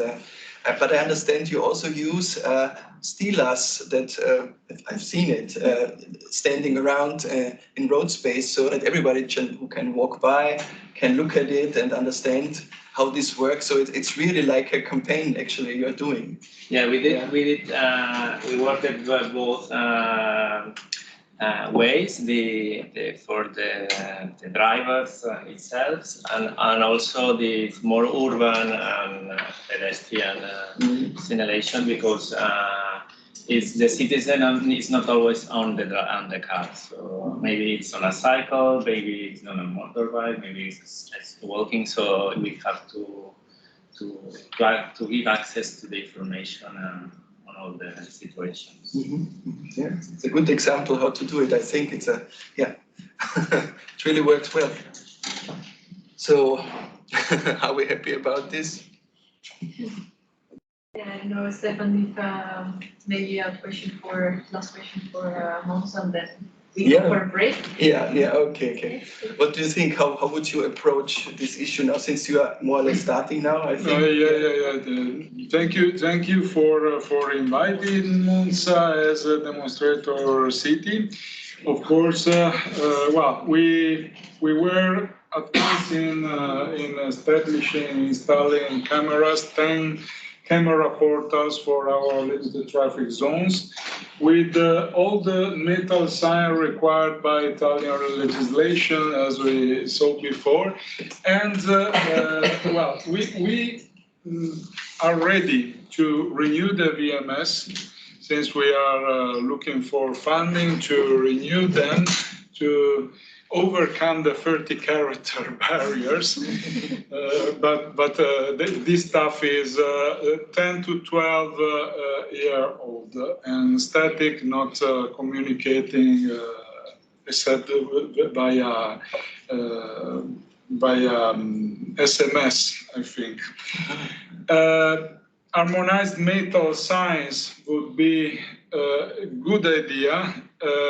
Up to now, we have few degrees of freedom versus the Italian ministry legislation. Let me kindly remind that the ministry, a single office at the ministry, decides what is good and what is bad in the traffic zone in Italy. And up to now, the road code was updated, but the decree regulating the limited traffic zone was not. So we have a legislation vacancy in which maybe some city can exploit and pretend to have some degrees of freedom. But we have to be cautious on it. Let me say, well, we have no sticker system, also because cameras wouldn't read them. At least the homologated cameras by the ministry, provided by providers mentioned by Austria Tech before, by the way, an Austrian provider. Let me say something about the registration. It's an issue, and it's becoming more and more an issue in Italy. Because yes, you're right. We are not obliged to warn the user before the last escape lane. That's all. You saw in the presentation some sign at the virtual barrier of the limited traffic zone, but we have to install some linear signs 100 meters before the last escape lane. Registration is becoming an issue for disabled people. I don't know if I have 3 minutes of time and if it's in the agenda. Interesting. Disabled people, well, I'm managing an office which releases 8,000 limited traffic zone permits per year, temporary or permanent. Half of them are for disabled people. We have, as all of you in your EU country, an European certificate that would allow disabled people to enter the limited traffic zone and to park anywhere in the reserved parkings. A recent pronunciation of the Supreme Court in Italy said that it's illegal for municipality to ask disabled people to register their plates at the municipality. Well, judges are not so familiar with CITS or with of how portals work, and actually there's no API system to communicate between the recently established National Register of Disabled People Certification and cameras providers and limited traffic zone vehicle access restriction portals. It's becoming an issue. I don't know in other European country if it's the same. I don't know if in some twin project of UVAR exchange you had the chance to discuss about this matter. Thank you. Thank you. There's a question. If I may say, because we are just in the heart of this in France, and so we are providing the rights to the disabled people. So there are about 5 million cars which have been delivered, and we have this issue because there are over 30 low emission zones. So we're putting in place, because it's supposed to be opening beginning of next year, 3 ways for people to register. And because of course it's not a car, but it is each disabled person which has an authorization. I mean, for 1, 2, 3, I mean, each country can decide. So in France, they decided that every disabled person with this right can register 2 cars simultaneously. The same minutes. And we are offering 3 ways to register the car through the portal, which was for the disabled person to know his right and request for his car. So this is the basic way. We've developed a mobile app. And because we also had to face people who couldn't use a computer or a telephone, we've also putting in place a call bot. So we have the 3 ways, and this will be operational beginning of next year. What if tomorrow the French Supreme Court will say that it's illegal for a municipality to ask for registration to disabled people or to disabled people certificate owners? I heard what you said, and I'm totally. I mean, you got to provide, right? Feel lucky because your Supreme Court didn't do it. So I will suggest that maybe you can discuss it during the coffee break. Yeah, thank you very But much. Marisha wants to say one last word. Yeah, just maybe to remind everyone that as a conclusion of the process that we had with organizing the 3 workshops and the recommendations that we presented on road signs, this document was passed to UNEC, so to the secretariat and to the group of experts, which has been mandated with assessing the inclusion of new road signs into Vienna Convention. So low emission zones were identified by the government as one of the priority areas, so they will be discussed. So our document, we hope, will be useful in this process. However, on the concrete timeline, we don't know when this is going to happen, because now they are discussing other priority areas which were more highly ranked. So once LEZs come to the agenda, so our recommendations, I'm sure, will be of help in this process. So we are very happy with this outcome as well. Yes, can be. So thank you very much. I think it closes this session. Thank you for participating. Thank you. Let's have some coffee. Thank you.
Okay, we are continuing. I hope you can hear us online, but it should work fine.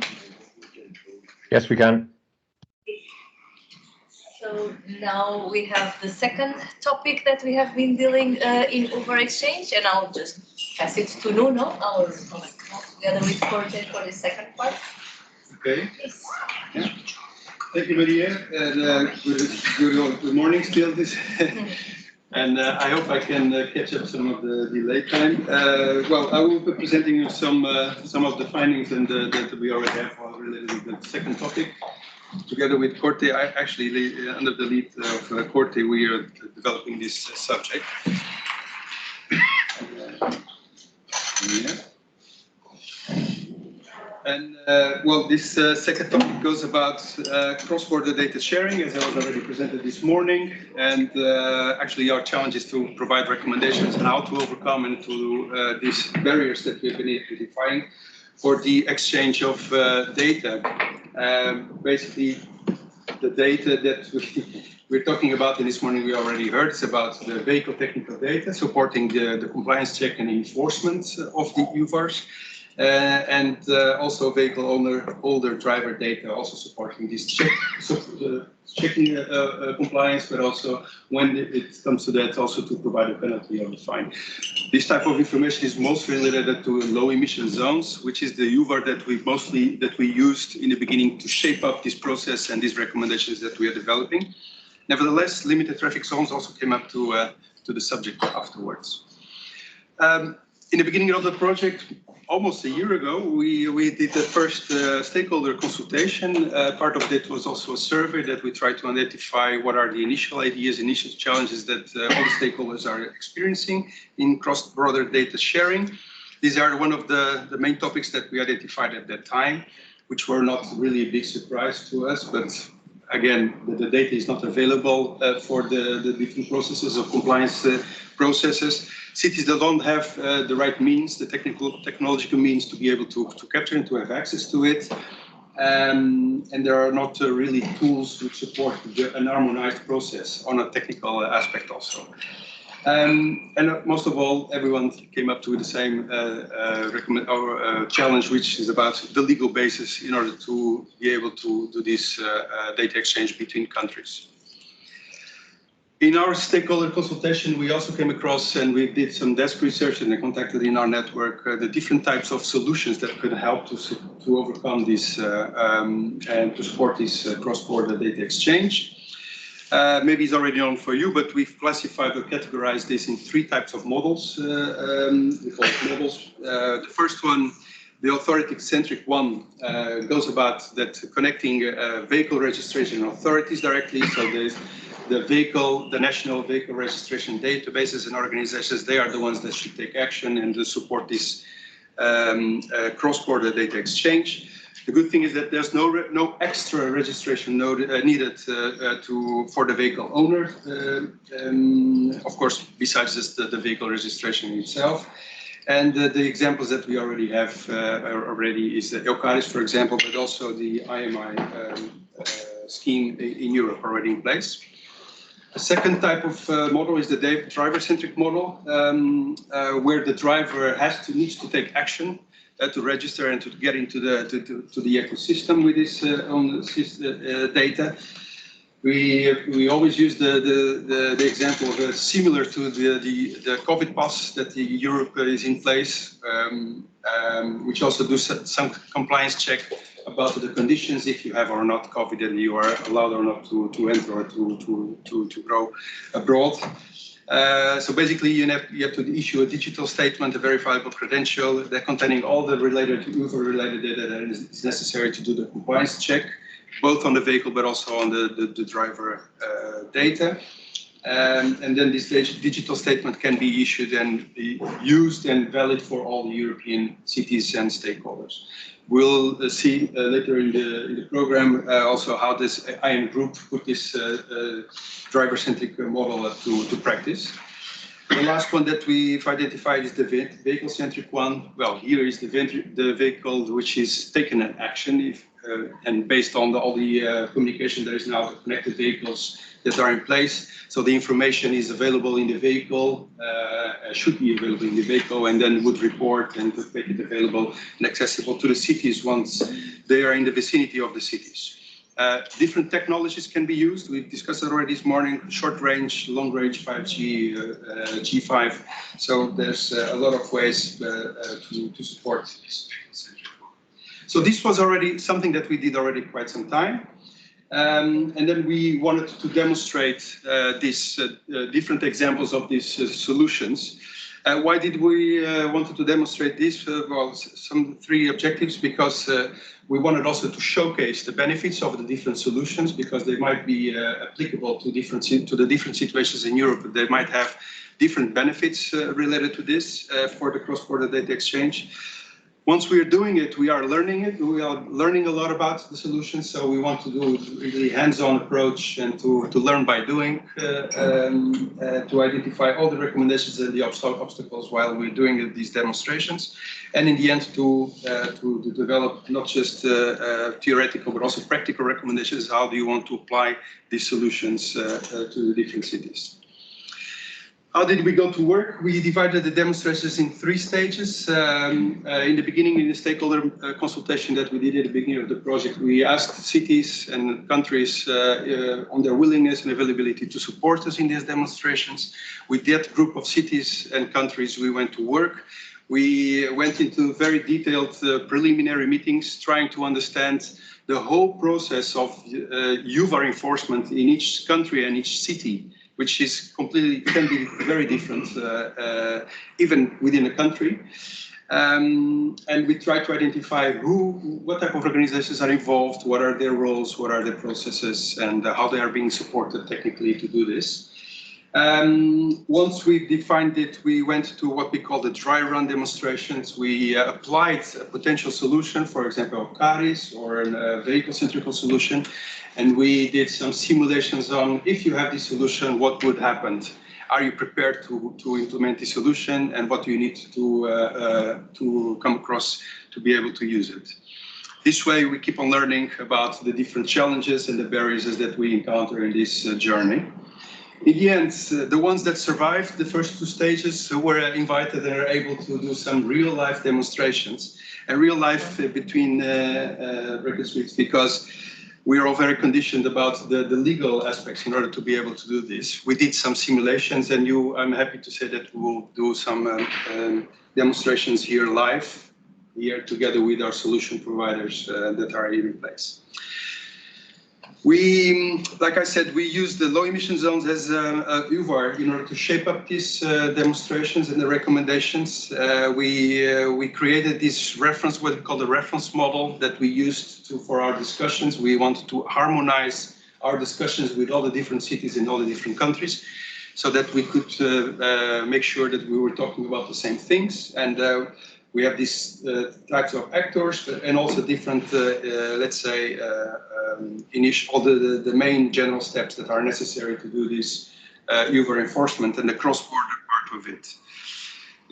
So we picked up this, we went to discussions with all the cities and the stakeholders, and I'll give you an example of a result of the discussions of the preliminary meetings. So this is a draft overview of how does UVAR low emission enforcement is done in Rotterdam in the Netherlands. I call it a draft because we're still learning every day. Our demonstrations are still not closed, and every time we learn just a little bit more about what's into the error, and do we need another circle in between. So it's very interesting. But this kind of exercise we've done with 6 cities around Europe. You see some examples, and I can tell you each of the pictures are completely different. Even within the same country, we have different pictures, which gives us an idea to you, but also to us, of the big challenge that it is to try to harmonize this on a European level. So it's a big challenge. And here you can see we had initial discussions with Hagen, which in the end they didn't reach the real-life demonstration. Antwerp, we're still in discussion with Christine and our team. Here, Barcelona with Jordi and Eva, and also with DGT at the national level.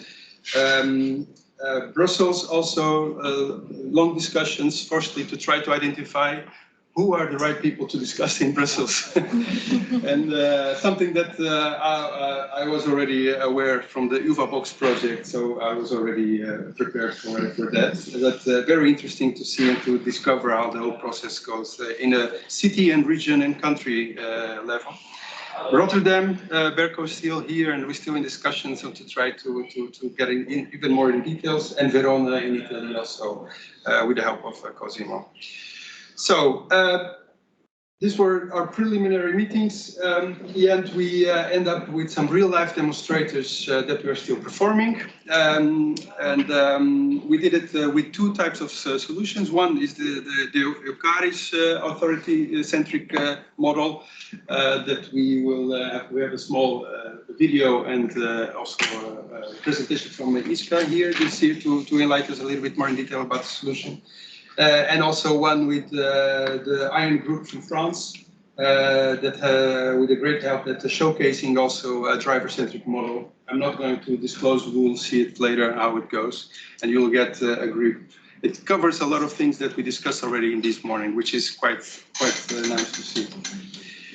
Before I go and leave you with the demonstrations, some small insights on the whole journey. Like I said, there is complex enforcement mechanisms, both on technical and procedural in each of the cities and each of the countries. So there is multiple local, regional, national stakeholders involvements.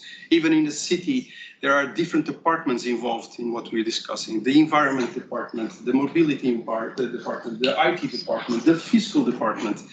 And I'm not even talking the legal department, but so, and everyone is, the whole subject is spread out through all these subjects, which make it very difficult to have a joint and harmonized approach to it, even at the European level. Vehicle data quality harmonization is key. So there's a lot of vehicle databases, but the completeness and the standardization, what does it mean? Each of the data fields that are in these databases, does every city and every country has the same interpretation of it? It's very important that we work on that, and that's part of our recommendations. And of course, what we learned about the demonstrations is the creation of this awareness about cities and countries of the whole subject of UVARs. And we were not just ourselves discovering this subject, but we found out that cities were discovering also this subject themselves. What does that mean? So that, and I think that there's a lot of work to go on that level also. So, okay, so this was my introduction to the subject. I tried to be. I'm sorry that I'm being so fast. I'm trying to catch up with the program. What I would like to do now is to first of all to invite to introduce the EUCARIS solution that we've been studying together with EUCARIS and RDW in the Netherlands as the chairman of EUCARIS currently. And I would like to start with a small video. Yeah, we're still uploading. It's really heavy. So I don't know. Because I don't know if what we want to copy is, it's really heavy. So it's still, so maybe Sonia, if Sonia is online, maybe she can share it. Sonia? Yeah, it's not going to work well to share it and then have a proper flow. No. Maybe we can do it later. Can we start with EUCARIS and then we present the video? Would that be possible, the presentation? Then I would suggest that we start with Iron Group.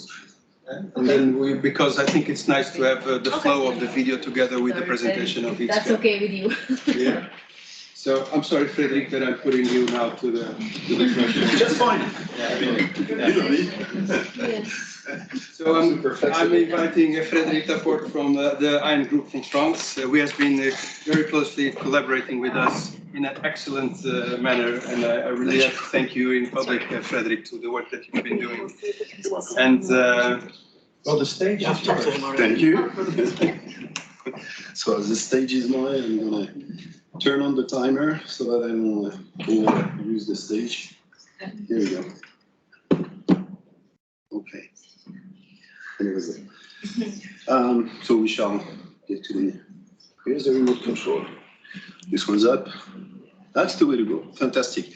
Thank you, everybody, for having us here and for the UVAR exchange to give us the possibility of presenting things that we've done together in the frame of these UVAR enforcement challenges. In a nutshell, we start with the idea that we're dealing with multiple states and multiple cities that have to manage actually local problems at the end of the day. The challenge is that you might have a European regulation, which comes down to a member state regulation, which comes down to what a city is able to manage, depending on the fact that there might be a peak pollution in Ghent and not in Brussels, or in Lyon and not in Paris, for example, on that specific day. And the next day, it's actually the opposite, right? So how do we manage those kind of things? So we brought together the idea of leveraging the UVAR box, other project that Nuno just mentioned, in terms of someone has to define the way the local applicable rules or regulation has to be computable, right? It's not just like, oh yeah, we have to tick the box X, Y, Z, whatever. It's in terms of computable things. We tend to rely on the UVAR box project to define that part. Second thing is that we're considering three different type of groups of challenges. The first one is information about the vehicle, which might be represented by the vehicle owner, which may happen to be the driver or not. And all of that is leveraging the ID, and I'll come to the detail in the next slide, that we give here the possibility of the owner slash driver slash holder of the vehicle to register with a single authority at a European level to make sure that what he or she is registering, and this is a personal decision, right? So from a GDPR standpoint, it's nothing like someone is asking for this information. This is me publishing the information instead. And we'll see how it fits with especially disabled people to answer one of the problem that was right this morning. So here, every single city has to engage at the end of the day, but we don't expect cities to come in what we call a big bang, like on January the 1st, everyone's aligned. This is never going to happen, right? So we are used to implementing regulations and official documents for regulation. That's one of our core responsibility. And here, the idea is that the model is that you register once, and then it can be used everywhere in Europe. You don't have to do it again and again with every single country or every single city you're going to travel through in the first place. And eventually, the different cities and member states are going to join the model, should they wish to do so, of course, at their own pace. So low emission zone information, personal data information, all of that is under the management of the person who's managing the registration in the first place. Another one which came into the panel here is the secret of business. Because if you talk about transporting people, that's one thing. Having a vehicle that might be a polluting vehicle. But the other thing is that depending on what you transport, not just like a disabled person, for example, but the kind of things that you transport. These days in France, we have some troubles with the gas. You might have heard about that.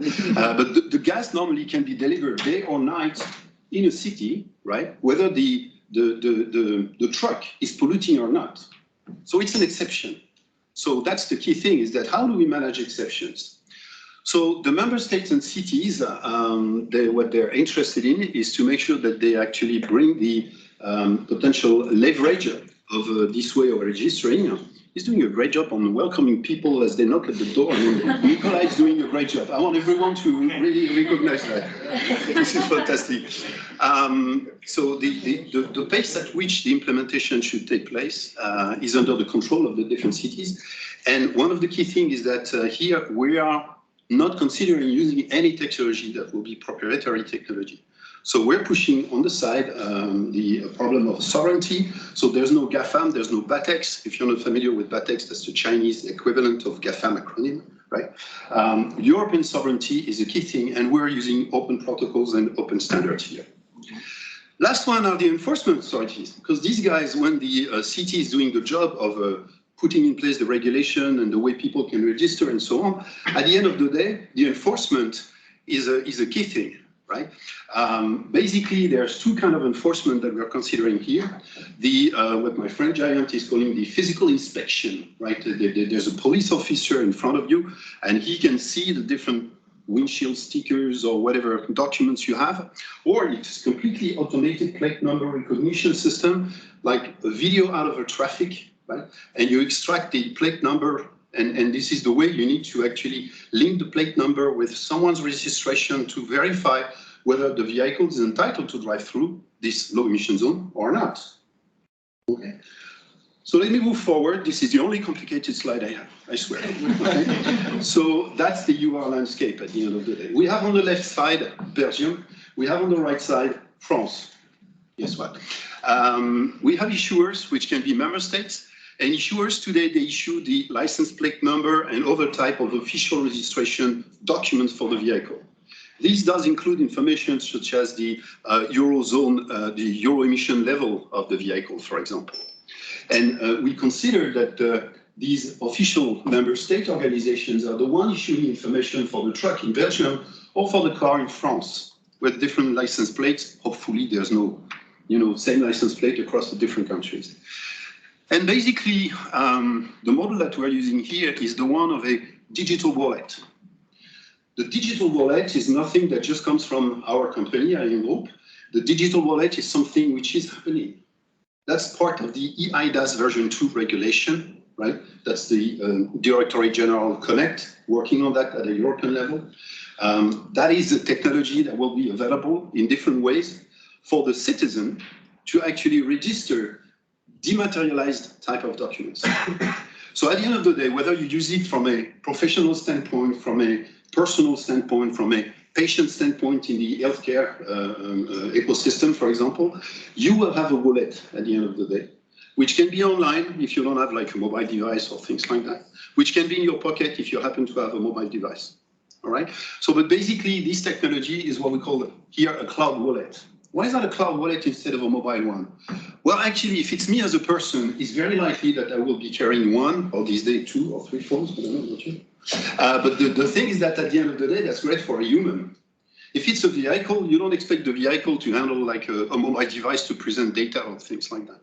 You would rather have something which says, this ABC123 is the entry point to get access to an online cloud implementation of the wallet. Right? And information in the wallet will be under the responsibility of the owner of the vehicle. I mean, the European model here of the GDPR for the humans is exactly the same when it comes to sharing data sets. And if I'm a business and I transport something secret, I can use actually mechanisms which I'm not going to dig into, but we can do that over lunchtime if you wish, so that I can verify whether I'm compliant or not with the regulation without disclosing business secrets, information about what I do transport. Okay. So here, part of the infrastructure that we are considering is the use of a blockchain somewhere. Bear with me, the blockchain is not the transactional system which is going to sustain the whole verification system, not at all. It's the place where you just register the different authorities issuing information about the vehicle, about a disabled person, about a whatever it is, okay? So no need for a huge infrastructure to take place, but still, the model that we're sticking to is the EBSI, which stands for the European Blockchain Services Infrastructure. Again, that is a work ongoing in the frame of the European Commission DG Connect. That's happening, okay? So starting with that, basically the principle is that, let's say we have different cities. The trick is that every single city will have its own information system. I think I heard about different IT departments. Every city has an IT department and a financial department and so on. I was paying attention eventually. So the thing is that we have, let's say, the city of Brussels, and the city of Brussels is managing its own whitelist. What's the whitelist? The whitelist is the place where I do register, right? And I do register as a company transporting certain type of goods. I register as a whatever in order to get an exception, right? A special treatment.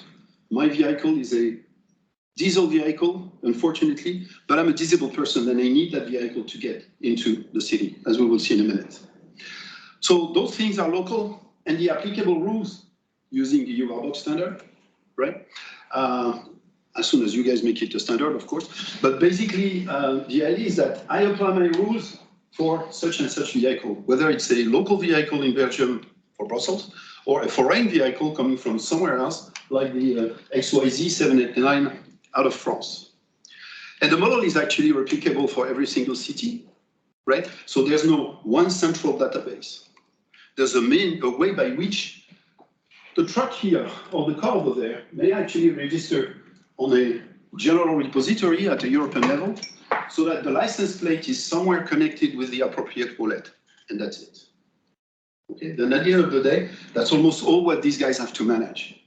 So if we enter the field of a control, let's say we have an APNR, right?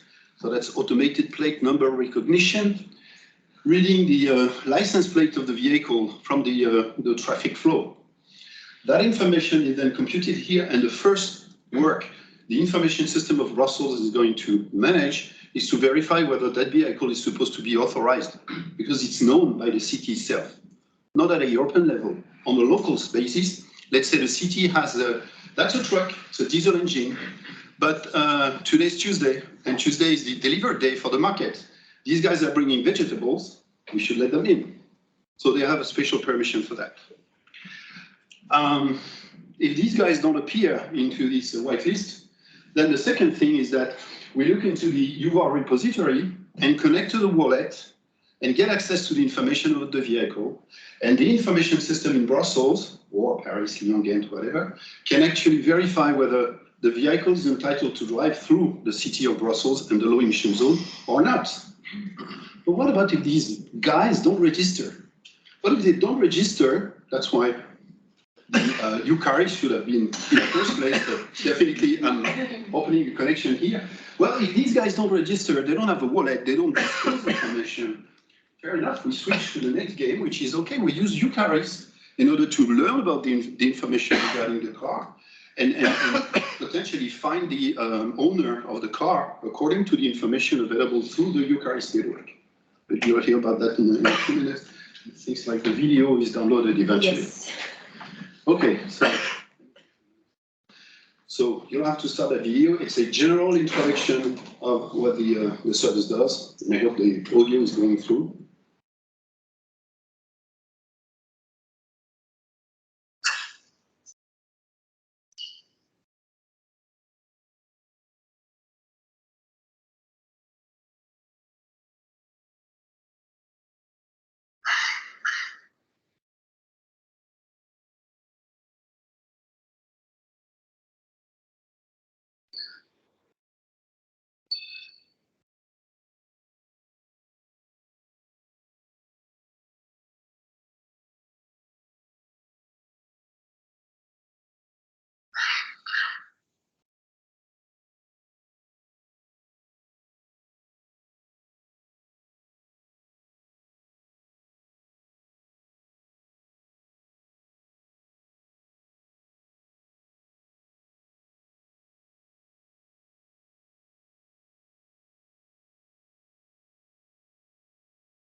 Here we go. Okay, so as I was mentioning before, the model of the wallet here is based on open standards, right? So in the first place, as I mentioned as well, the European blockchain services infrastructure is a good candidate for the blockchain part of it. That's not the only one, of course, right? We use any sort of a distributed ledger technology. The technologies that we're using in order to manage these verifiable credentials is the World Wide Web Consortium, W3C-VC for verifiable credentials. We use decentralized identifiers, so there's no need for a central authority to manage everything, right? It can be countrywide, it can be region-wide in a country, oder Länder in Deutschland, zum Beispiel. And the wallet is leveraging what is supposed to be the eIDAS version 2 target of what the European Commission is working on in the frame of the eIDAS. So the model of this trust over IP that we're using, again, I'm not going to dig into the details because I could do that for days, is a trust over IP, and that comes from the Linux Foundation, which is consolidating information from the World Wide Web Consortium and the eIDAS wallet kind of things.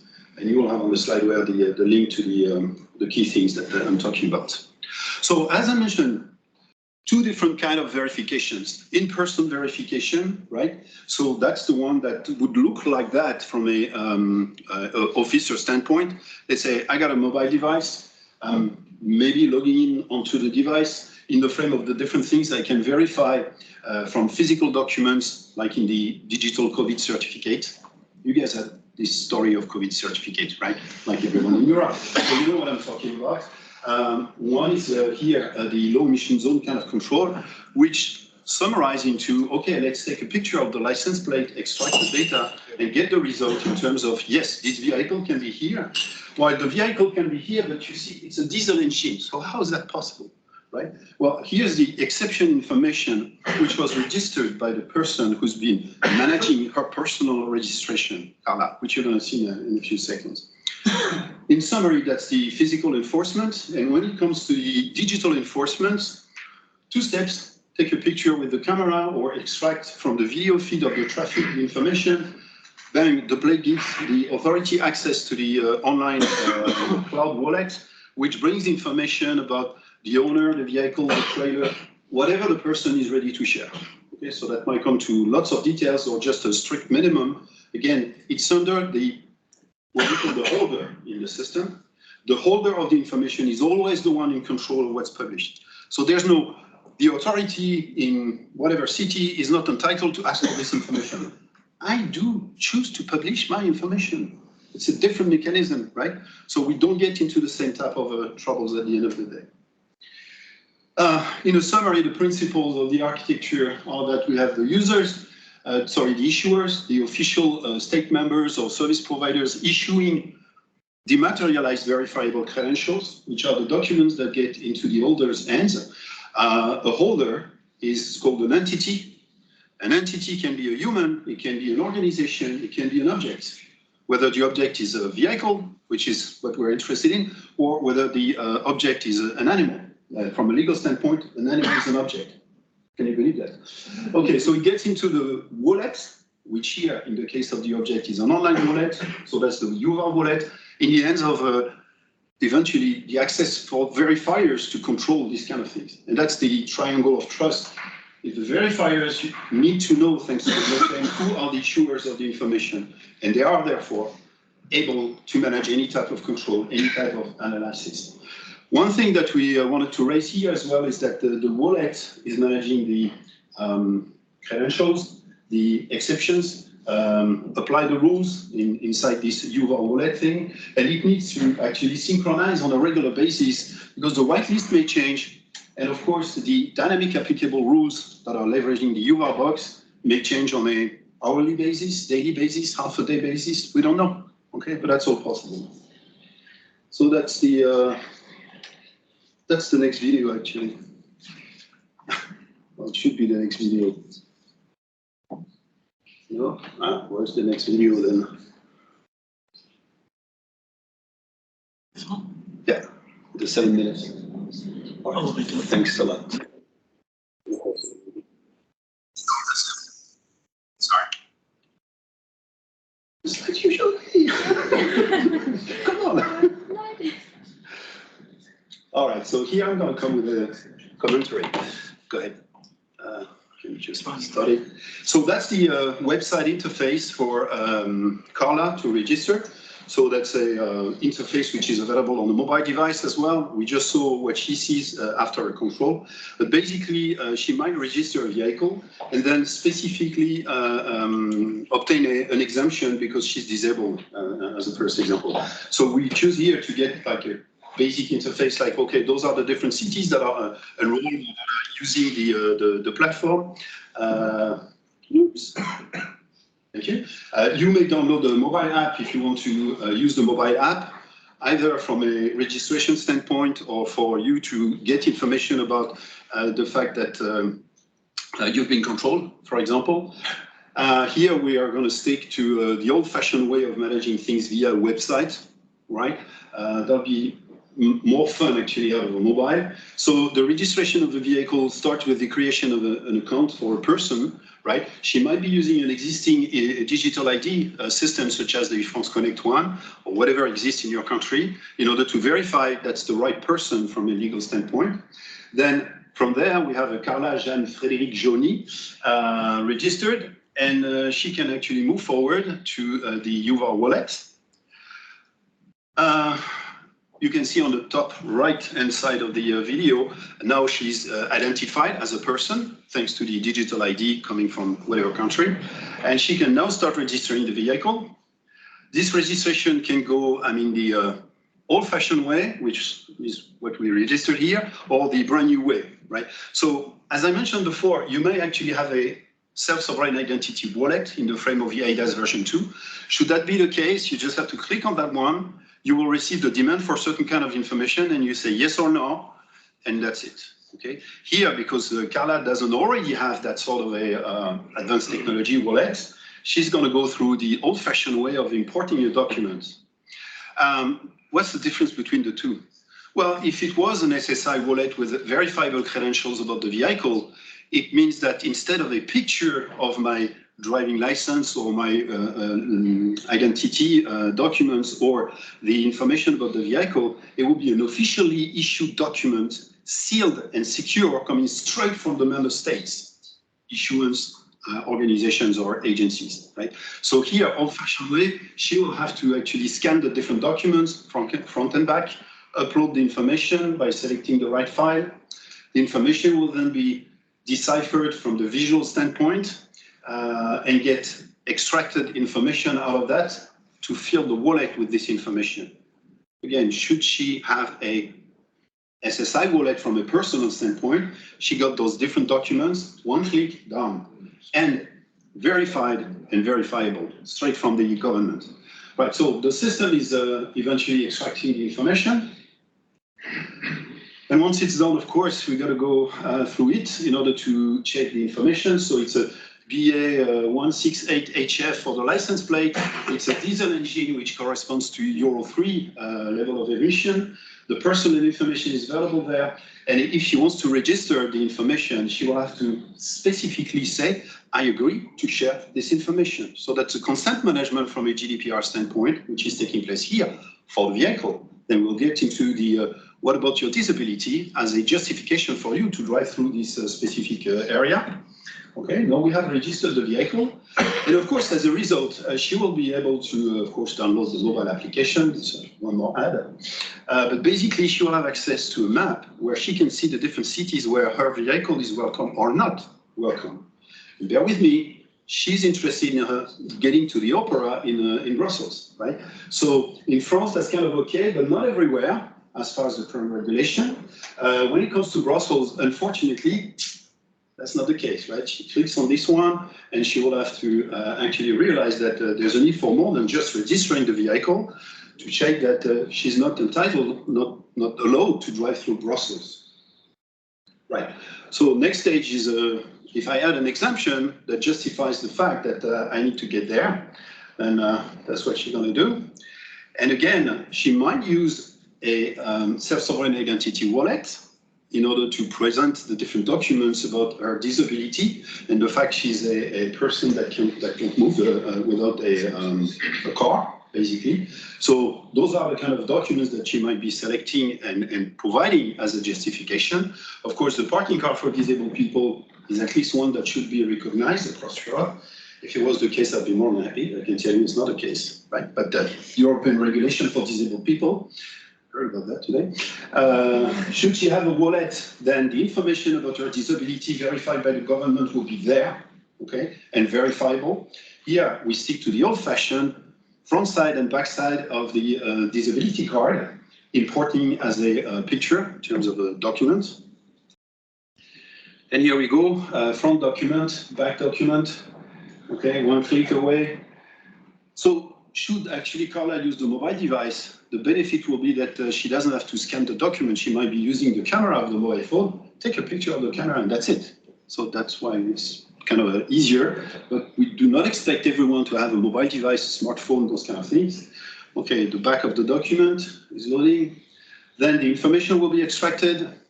Once the information is extracted, we'll see two things. One is that this is the data about your exception. Please tick the box if you are fine with the idea of sharing this information, exposing this information to whatever control, right? This is permanent. It comes from the Conseil départemental 59, is the department of the city where she lives in Roubaix. And there we go. And guess what? Now Brussels is not anymore red dot, right? Brussels is a place where she go, and she can actually attend the opera. I don't know what you guys have in the opera right now. I should have paid attention to that, I'm sorry. So that's it. I mean, at the end of the day, she's fine, she can get there. And anytime there's a control, if she has the mobile application, she will receive information and she will actually know that the control took place and the result of the control is okay. So I can go to my next and last slide. Yes. Right, so eventually the key thing here, that's the same as my first slide, is that we tick all the boxes. Like how do we manage personal information exposure? How do we register once and make it available for whatever environment, whatever level of compliance for this system in all over the place in Europe? The member states might be using the technology again based on open standards. European sovereignty is safe. And when it comes to the two ways the control may take place, in person or via the camera, it's possible, it's definitely compatible. Nuno?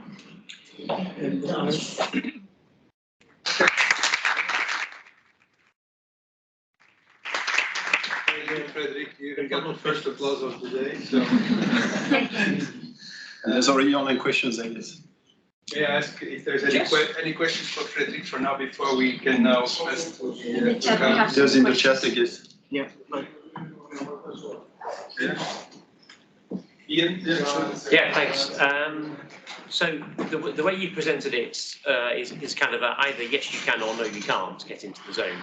But can the system be used to identify a charge and to pay the charge? First question. And then secondly, if there are different charges for different euro classes, for example, could it also distinguish between those two and then go through the different charges depending on the euro class? So that wouldn't be the aim of the system to manage that part, but the information which is collected is verifiable information, hence the name of verifiable credentials. So you have all the bits and pieces to say, okay, that's a Euro emission 3. For such a car, the invoice is going to be that amount, right? And the personal information of the person, which is the owner of the car, which again can be different from the driver, can definitely be part of the verifiable credential for the computation of these charges, for example. Right? Okay. But the system here is focusing on data models, data sets, trustable, verifiable data sets, which can be computed. But it might need to link to another system to actually enable the payment. Absolutely, absolutely. Maybe one quick, Berko. Yes, Berko Vloek from Rotterdam. Impressive demonstration, I think. It's very well thought. I have only one question about, you have to first register your own personal information. Right. But in a sense, the question is your car allowed in a zone? So first you have to register your personal information if it's a privacy issue. Because it's not you as a person what's the question, but is the car allowed in a zone? Is the question. So there, I think it's difficult from a privacy perspective. And you have a fallback with UVAR, as you told. So if a car, if the person is not registered, your car, for instance, and he didn't register a car, they have to fall back from the car. So you always have to fall back for a car. So why first register a lot of personal information if you have already a fallback system? Well, the fallback system, as you will hear, is not available all over the place. No, but it's essential if the car didn't register herself. Precisely. Okay, but if the registration of the car comes down to the very minimum, let's say it's a diesel engine, right, and it's a 40, well, that's very heavy, so 15 tons type of a truck. Do you have enough information to manage the exceptions? Not at all. You need additional information to justify that this 15 tons diesel engine is entitled to get into that zone, and your carriers is not taking care of that part. It's not their job, right? So the registration here, as we foresee it in the future, is that part of your license plate issuance under the responsibility of a state agency might actually be like an offer, like we can register you online for whatever purpose, for the protection of your information, for sharing information. If you're a disabled person, either we come as well with this additional information, or you complete the information in the frame of your online wallet. All models are definitely available here. The trick is that you can't have just one single model for everyone. One size fits all doesn't fit all, actually, in the case of the UVAR registration and the enforcement. Yes. Sorry. No, don't be sorry. I don't know how much time there is. I think it should be the opposite way around. You first check your cars and then you use the wallet, because I'm not sure people can change their information. So how do we know it's correct? So okay, two things. In the frame of the World Wide Web Consortium verifiable credentials, you're always in charge of the data, you're always in control of the data. So should you share the data with someone, you can actually choose at any time to cancel this access to the information. Should you update the information in a verifiable credential, the information is in the wallet. Therefore, anytime there's a request to the wallet, there's no request and we keep the information. There's a request to verify something, right? Whether you're entitled to come into the zone, whether you have additional information and so on. Once the transaction is done, it's done. The next camera is going to do the same type of transaction, obviously. There's no storage of that kind of information, right? So the fact we verify the truck or the car, whatever, in the first place, and then you have a wallet. How do I connect the car with the wallet if the car is not on a owner basis, declaring that's my license plate, and I'm the owner of the car? How does it happen? There's no connection in between. So it is a personal way of sharing information. If I just translate into what's available today.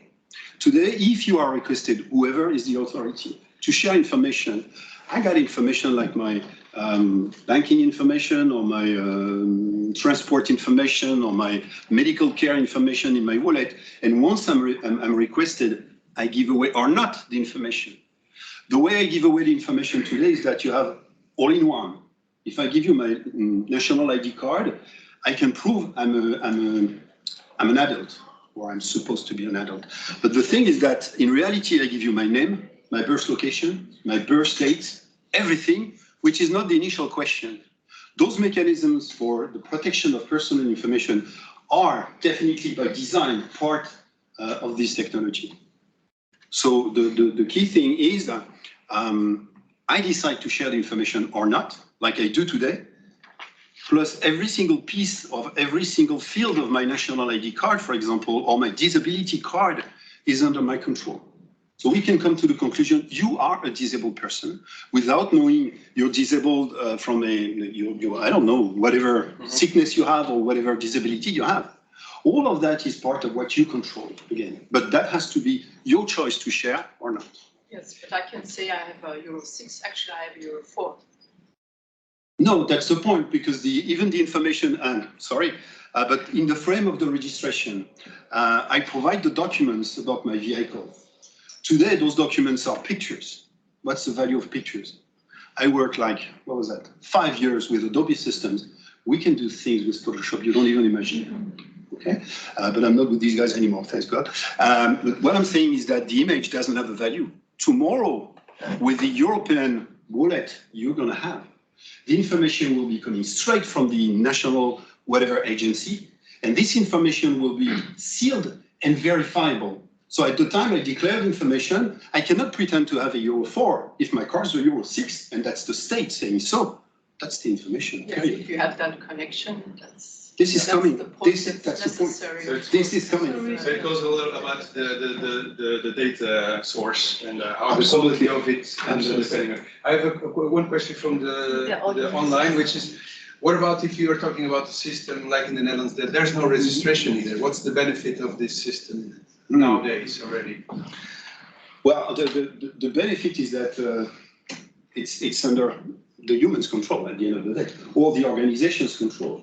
And the whole system is using protocols so that if I cross the border, even though the way the information of a vehicle is organized in a certain way in a country and differently in a different country, the basic information, it's a JSON file, right? If you want to get into the details, I love that. It's a JSON file structured in a certain way with metadata, which means in clear, whoever I am, if this is using verifiable credentials, whoever is the issuer of the information, I can find my way. And there are mechanisms to understand and verify who is the issuer. Has the data been managed, transformed, altered, forged by anyone? You will know about it. You are, as a verifier, equipped so that you can verify that. So it goes about again to the data quality and how it's being managed from the source. Again. Absolutely. So and how it's being managed. Okay, just one last question. How far are we to implement this? And how much would it cost? I support this question. Yes. Because how far are we and how much would that cost? The potential purchaser. Yes. Well, this is open technology. You can do it yourself. You don't have to buy it from us, even though we're happy to talk to you, of course. But basically, when it comes to, here's the public. Well, the thing is that some of the technology has already been implemented in the frame of the digital COVID certificate verification, okay? Synchronization between official authorities and things like that. The whole protocols are definitely available on the web, and we've just been using those protocols for our own way of implementing those protocols, which means it can be interconnected, federated with other implementations all over the place. And when it comes to the European blockchain services infrastructure, question shouldn't go to me, but to the DG Connect, but that's on its way. And right now, as far as I know, the target is like 2026. 2026. Okay. Okay. And then the other pieces are just a choice of technologies that we bring together. So in order to share more with you, we're not only interested in using this technology for verifiable credentials, which at the end of the day is nothing but just verifiable data sets. Okay, yeah. Where it comes from, is that safe? Is that right or not? We actually work in the frame of the European Freight Transport Information, the EFTI regulation for the transport of goods. Same, they have data sets that they need to make available all over the place in Europe and so on. So there's, whether UVAR is going to win the race or these guys, I don't know, but we're definitely working on regulations that should be applicable for the EFTI by 2024. Don't quote me, but I believe it's going to be like 2026. It's not going to land in 2024. No, but 2026 is a good figure for us right. to think about. Okay, thank you very much. I would like to say to the audience that we received a lot of questions and comments.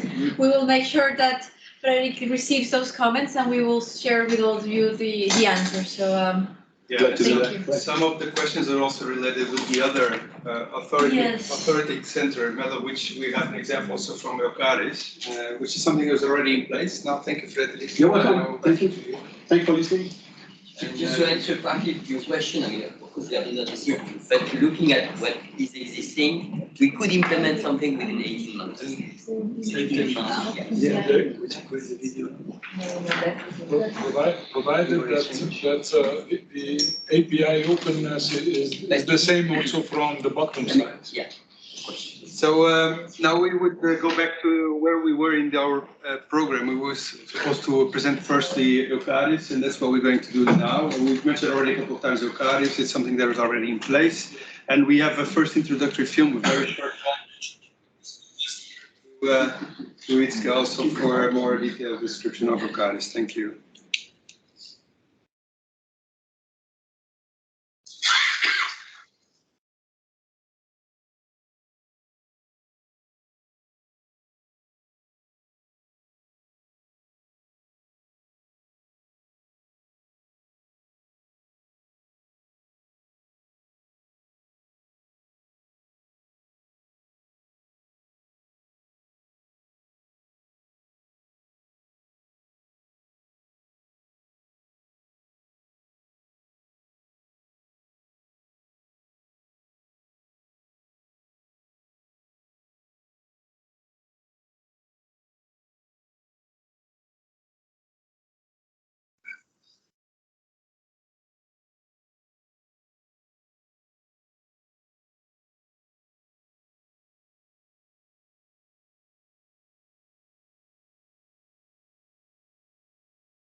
Okay, so we saw an example based on the use case with the municipality of Rotterdam and RDW making use of the Treaty of UVAR and the system that is based on it, and which is something already in place. And I would invite Itzke to present a little bit more and to introduce a little bit more Eucaris and the current state of it. Okay, yeah. Thank you. Thanks very much, Nuno, for introducing me.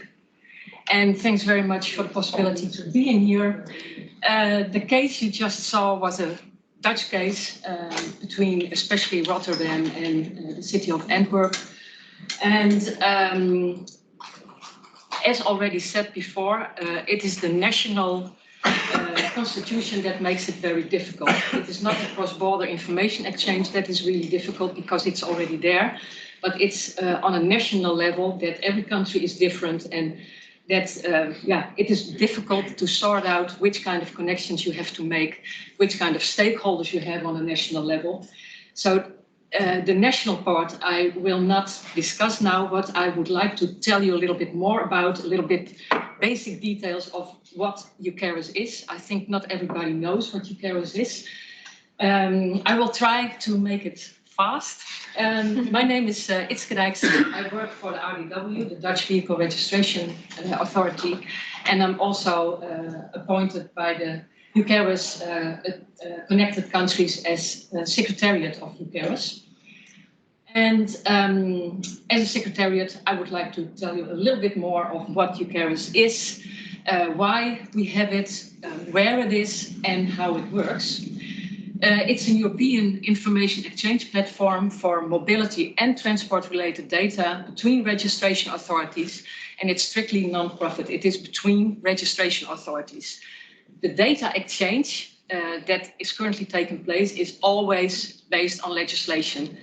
First of all, this is the UCARIS Treaty. In this treaty, it is described that there is a system, and the system can be used as described in the treaty for other types of legislation, like EU legislation, bilateral and multilateral agreements. If there is a legal base, you can exchange the data with UCARIS. So it is legislation, it is an organization of countries, and it is a technical platform.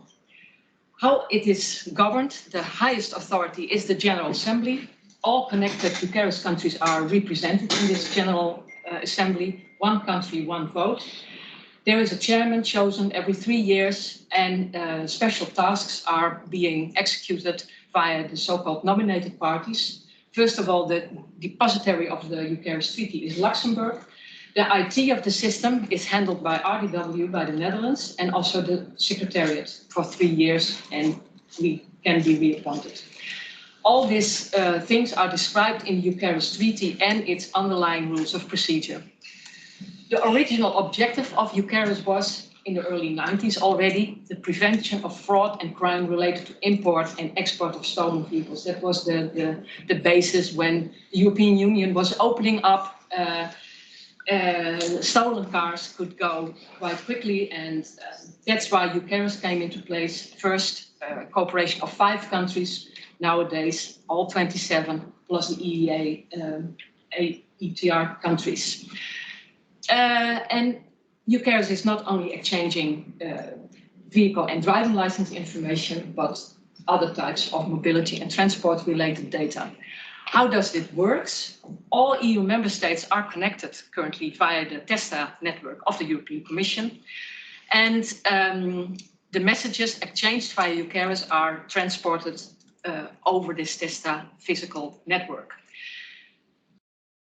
The UCARIS software itself is installed in the so-called UCARIS national contact points, and most of the times these are the vehicle and driver registration authorities. Sometimes it can also be the police, it can also be a tax authority, but most of the time each country has one UCARIS national contact point. Only Luxembourg has 2 and Finland had 2, but now switched to 1. And this UCARIS software, which is installed at each national contact point, makes that the interface to the rest of Europe is the same everywhere. So this landscape, cross-border, is quite simple. It makes it very difficult because on the national side, things are very different. There are a lot of stakeholders, and these stakeholders are currently being connected to the national contact points, and once they are connected, they can quite easily exchange the information with other national organizations. So there's one generic framework with different services based on different kinds of legislation. To start with, UCARES Treaty, technical vehicle data and driving license information.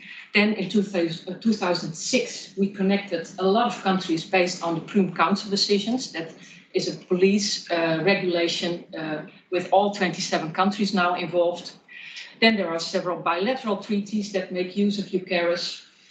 We have e-call services on the platform. We use the system for Taconet and for EU, so the driving and resting times of transport companies.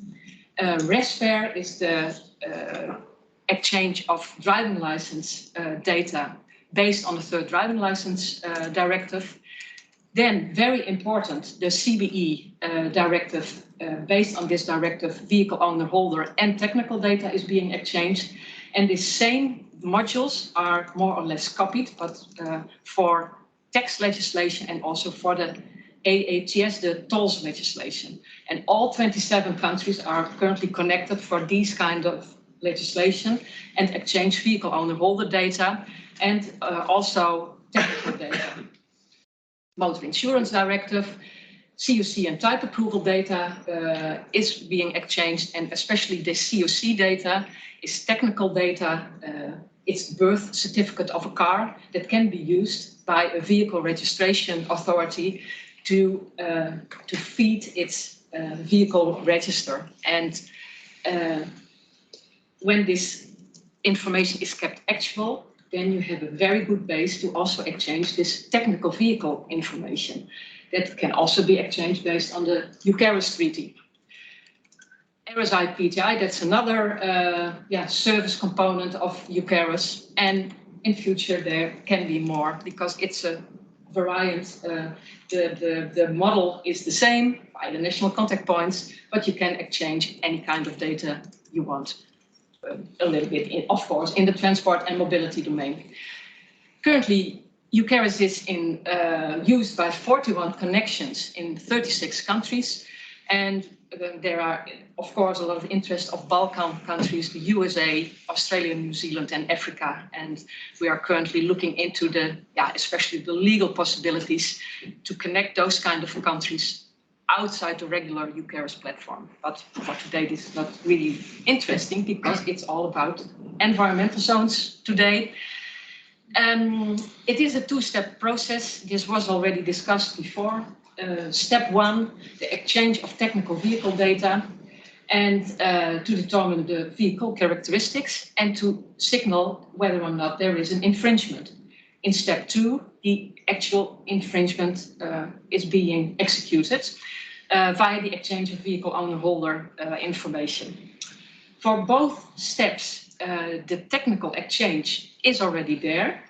The technical vehicle data is currently being exchanged between 20 countries already, and the vehicle owner holder data is already exchanged by all 27, including also Switzerland, Iceland, Liechtenstein, and Norway. So the basis is there. What we need now for environmental zone is the legal base that all this data can be exchanged also for the enforcement. Environmental zones. Any questions? I hope I kept a little bit in time. Yeah. Thank you, Itzke. So this a little bit the other way around, but it goes together with the solution from also for Frederick, but this is something that is already in place. It's already happening now. It can be used. Any questions for Itzke for now related to this topic? I think she has a question, but maybe can you write it in the chat or? Yeah, it's actually not a question. I'm so sorry that I'm doing this because I have to leave in 5 minutes, and I really would like to ask all the all people here listening to these presentations. Yeah, as the Netherlands, we are really seeing the crucial part of exchanging data in Europe, and we are trying to convince the European Commission to find a legal basis, as Itzke just stated. And we are looking for, as Dutch government, we are looking for allies to make the conversation with the European Commission. And now we are already trying to find a way in this CBE directive, but especially we see that it's getting really difficult for that directive, but especially for the ETS, for the toll directive, we are really looking for allies. And if you would like to join us or talk about this to us, please send me an email. I will write my email, leave my email in the chat. Unfortunately, I have to leave, but I'm very happy about this project and about the approach for both parts of the project. And thank you very much for the space that I could use to make my call. Thank you, Evelyn, for your contribution. Any other questions? If not, I will pass the floor to Giant, who will present us the final recommendations of the current recommendation. Yes. So I would like to thank everyone actually who already sort of covered one aspect of the recommendations that we will try to highlight now. Based on all the complexities that we've seen now, we are trying to kind of provide some simple recommendations that probably can help essentially the objective of data sharing to be able to enforce UVARs. Before I go into the recommendations, I'll try to take a few minutes to recapitulate what was said earlier in Nuno's slide, so we know the exact context that we are in and the exact context for the different recommendations that we are going to make. I will try to see first. The upper one. Okay. Top one. Okay. As we already outlined in the introduction of this particular session, the main focus of the project was to have to consider how we can improve data sharing, but specifically for the purposes of cross-border enforcement of UVARs. So for this, we considered one of the most common and popular UVARs that we see, which is the low emission zones. And for this particular UVAR, we tried to look into two main questions, as was mentioned by Itzke as well. How can a city authority gain access to first vehicle data, for example, emission standards, to check if a vehicle is complying with the low emission zone or not? And second, once non-compliance is established, then how can a city authority gain access to vehicle owner holder data to be able to issue fines or warnings as may be by the regulation? To answer these two questions, I like to have all the content at one place, I'm sorry. So to answer these two questions, we looked at, of course, the different technical and legal options, some of which were also presented today. But we tried to consider three types of data sharing models that can be a way to categorize the different, technical solutions that we have. The first data sharing model is the authority-to-authority data sharing model, so authority-centric data sharing model, where city enforcement authorities can seek the data directly from the vehicle registration authorities of a foreign country where the vehicle is registered. And for this, we looked at the examples of UCARES, but in the report that will be forthcoming, we've also described the internal market information system, because this is something that is also being used for different use cases across the EU. It's something that has been developed by the DG Grow. DG Grow is working on this particular solution. Then we considered the driver-centric data sharing model, which was to some extent exemplified by what was being stated by Frederic, where the vehicle data can be obtained, as well as the vehicle owner holder data can be obtained by the city authorities from the drivers or owners who are in possession of a vehicle. The third model we looked at was, of course, the vehicle-centric data sharing model, where the city enforcement authorities get that data from the vehicle itself, from the connected vehicle itself, or from some of the devices that are fitted inside the vehicle. And for this, we looked at the connected vehicle-based solution, as well as the use of tachograph and the DSRC technology as a potential solution. So through the work, we also had different findings in the project. We found that there is a lack of data quality, essentially because the recording and the updating of vehicle and vehicle owner holder data is not harmonized across the EU, and the data sometimes available with different vehicle registration authorities is not fully digitalized. This is what we found. Then we also understood, as was also mentioned by Itzke, that data is already being exchanged between countries and member states for different regulations. It is not being done for UVARs, and this data is not reaching city enforcement authorities due to a range of different reasons, primarily because there is an absence of a legal basis, but also sometimes there is a lack of traditional processes that allow cities to connect to solutions such as UCARIS. And also there is sometimes a lack of awareness on part of the cities that they can connect or be aligned with existing solutions. There is, of course, the absence of a legal basis to share this data, which is one of the key challenges that we've discovered, and we'll be talking about in our recommendations how this can be overcome.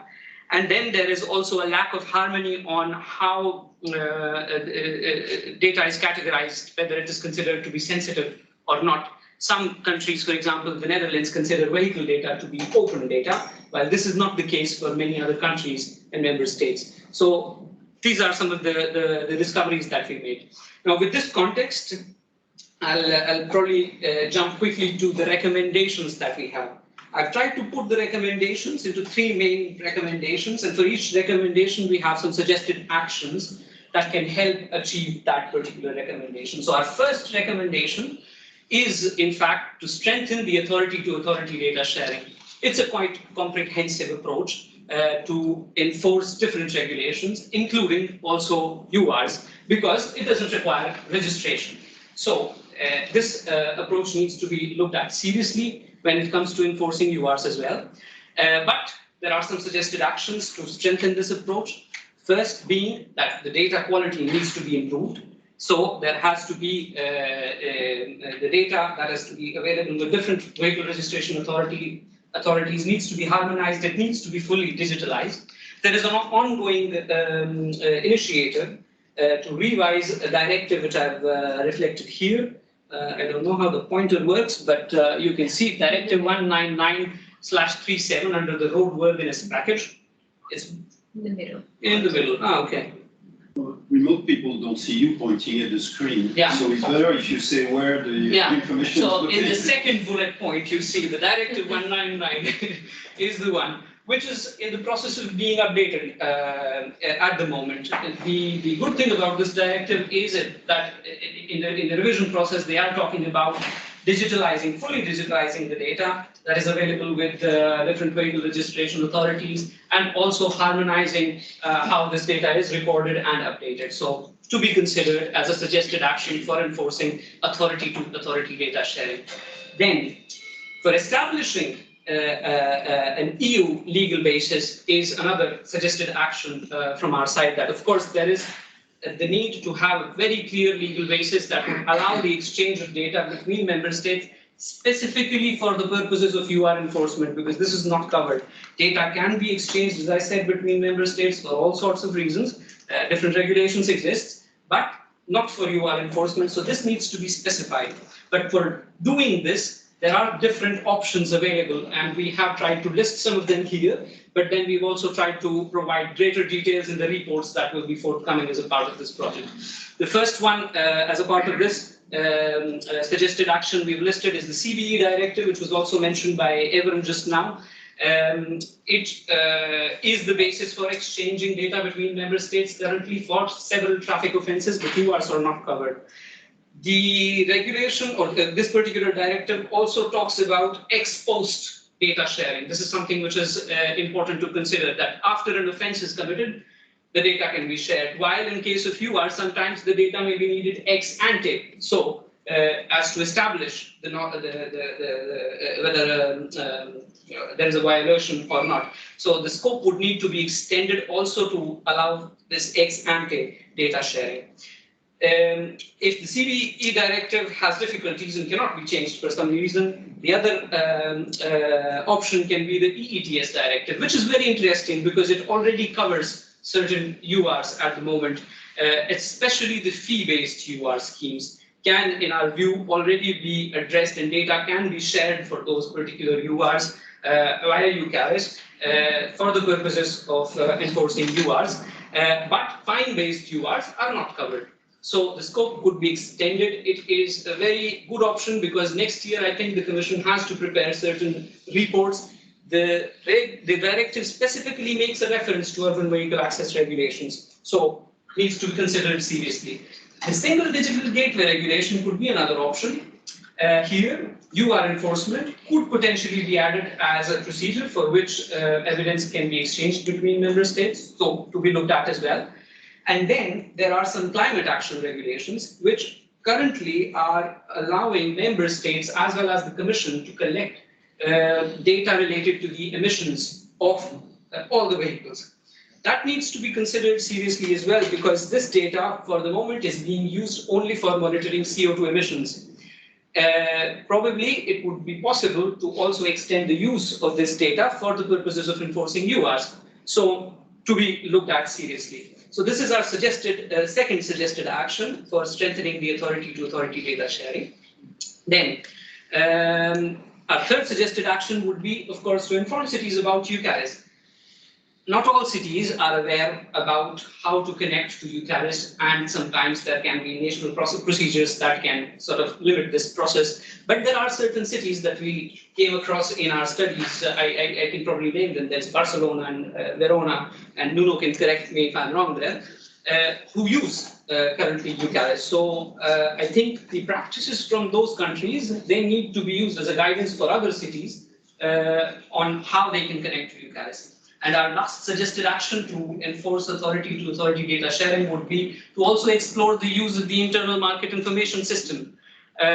We've spoken during the course of the project with DG Grow, and they've told us that some workflows can be developed within the internal market information system that could potentially allow, and this is something to be discussed further, to connect probably the city authorities more directly to the foreign registration authorities for UR. So this is something that could also be considered. Then, moving on to our second main recommendation, which relates to, of course, empowering citizens to share their data to prove compliance. And this is something that was being mentioned by Frederic as well. I think there is the evolution of technology. Verifiable credentials is something which is well established and used and has been used for the purposes of COVID certificates. There are ongoing EU initiatives. There is the Digital Wallet Initiative. There is the European Blockchain Services Infrastructure Initiative that was mentioned by Frederic as well.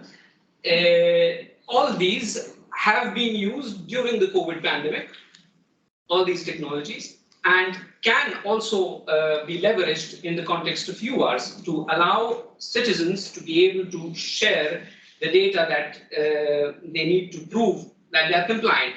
Especially for examples such as also disability. That was the example showcased during Frederic's presentation.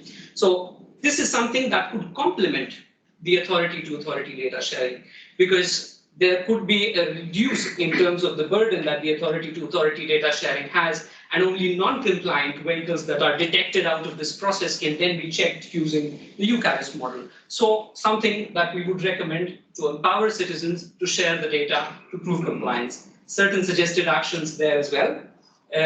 So the first one being support the changes to the regulation 910-14, which is the EDAS regulation version 2 that was mentioned by Frederic.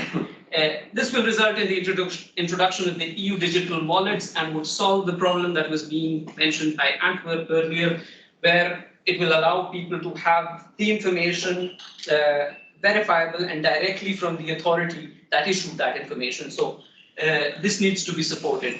The changes again in the directive that I mentioned earlier, 1999/37, needs to be also supported here, because one of the changes that is foreseen or being discussed is the digitization of the vehicle registration certificates. So if these are digitized, then they can be a document that can also be shared through digital wallets.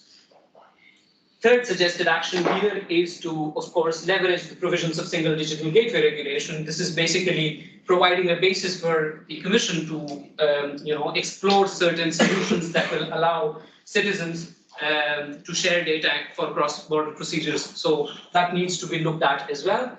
And then maybe it would be good to establish a pilot based on the demonstration that was mentioned by Frederic to allow this use case to be taken further, allow more stakeholders to be connected. And this can be linked, of course, to the Blockchain Services Initiative and the EU Digital Wallet Initiative. So that's our second main recommendation with some suggested actions. I'll go to now my last slide, given the time as well.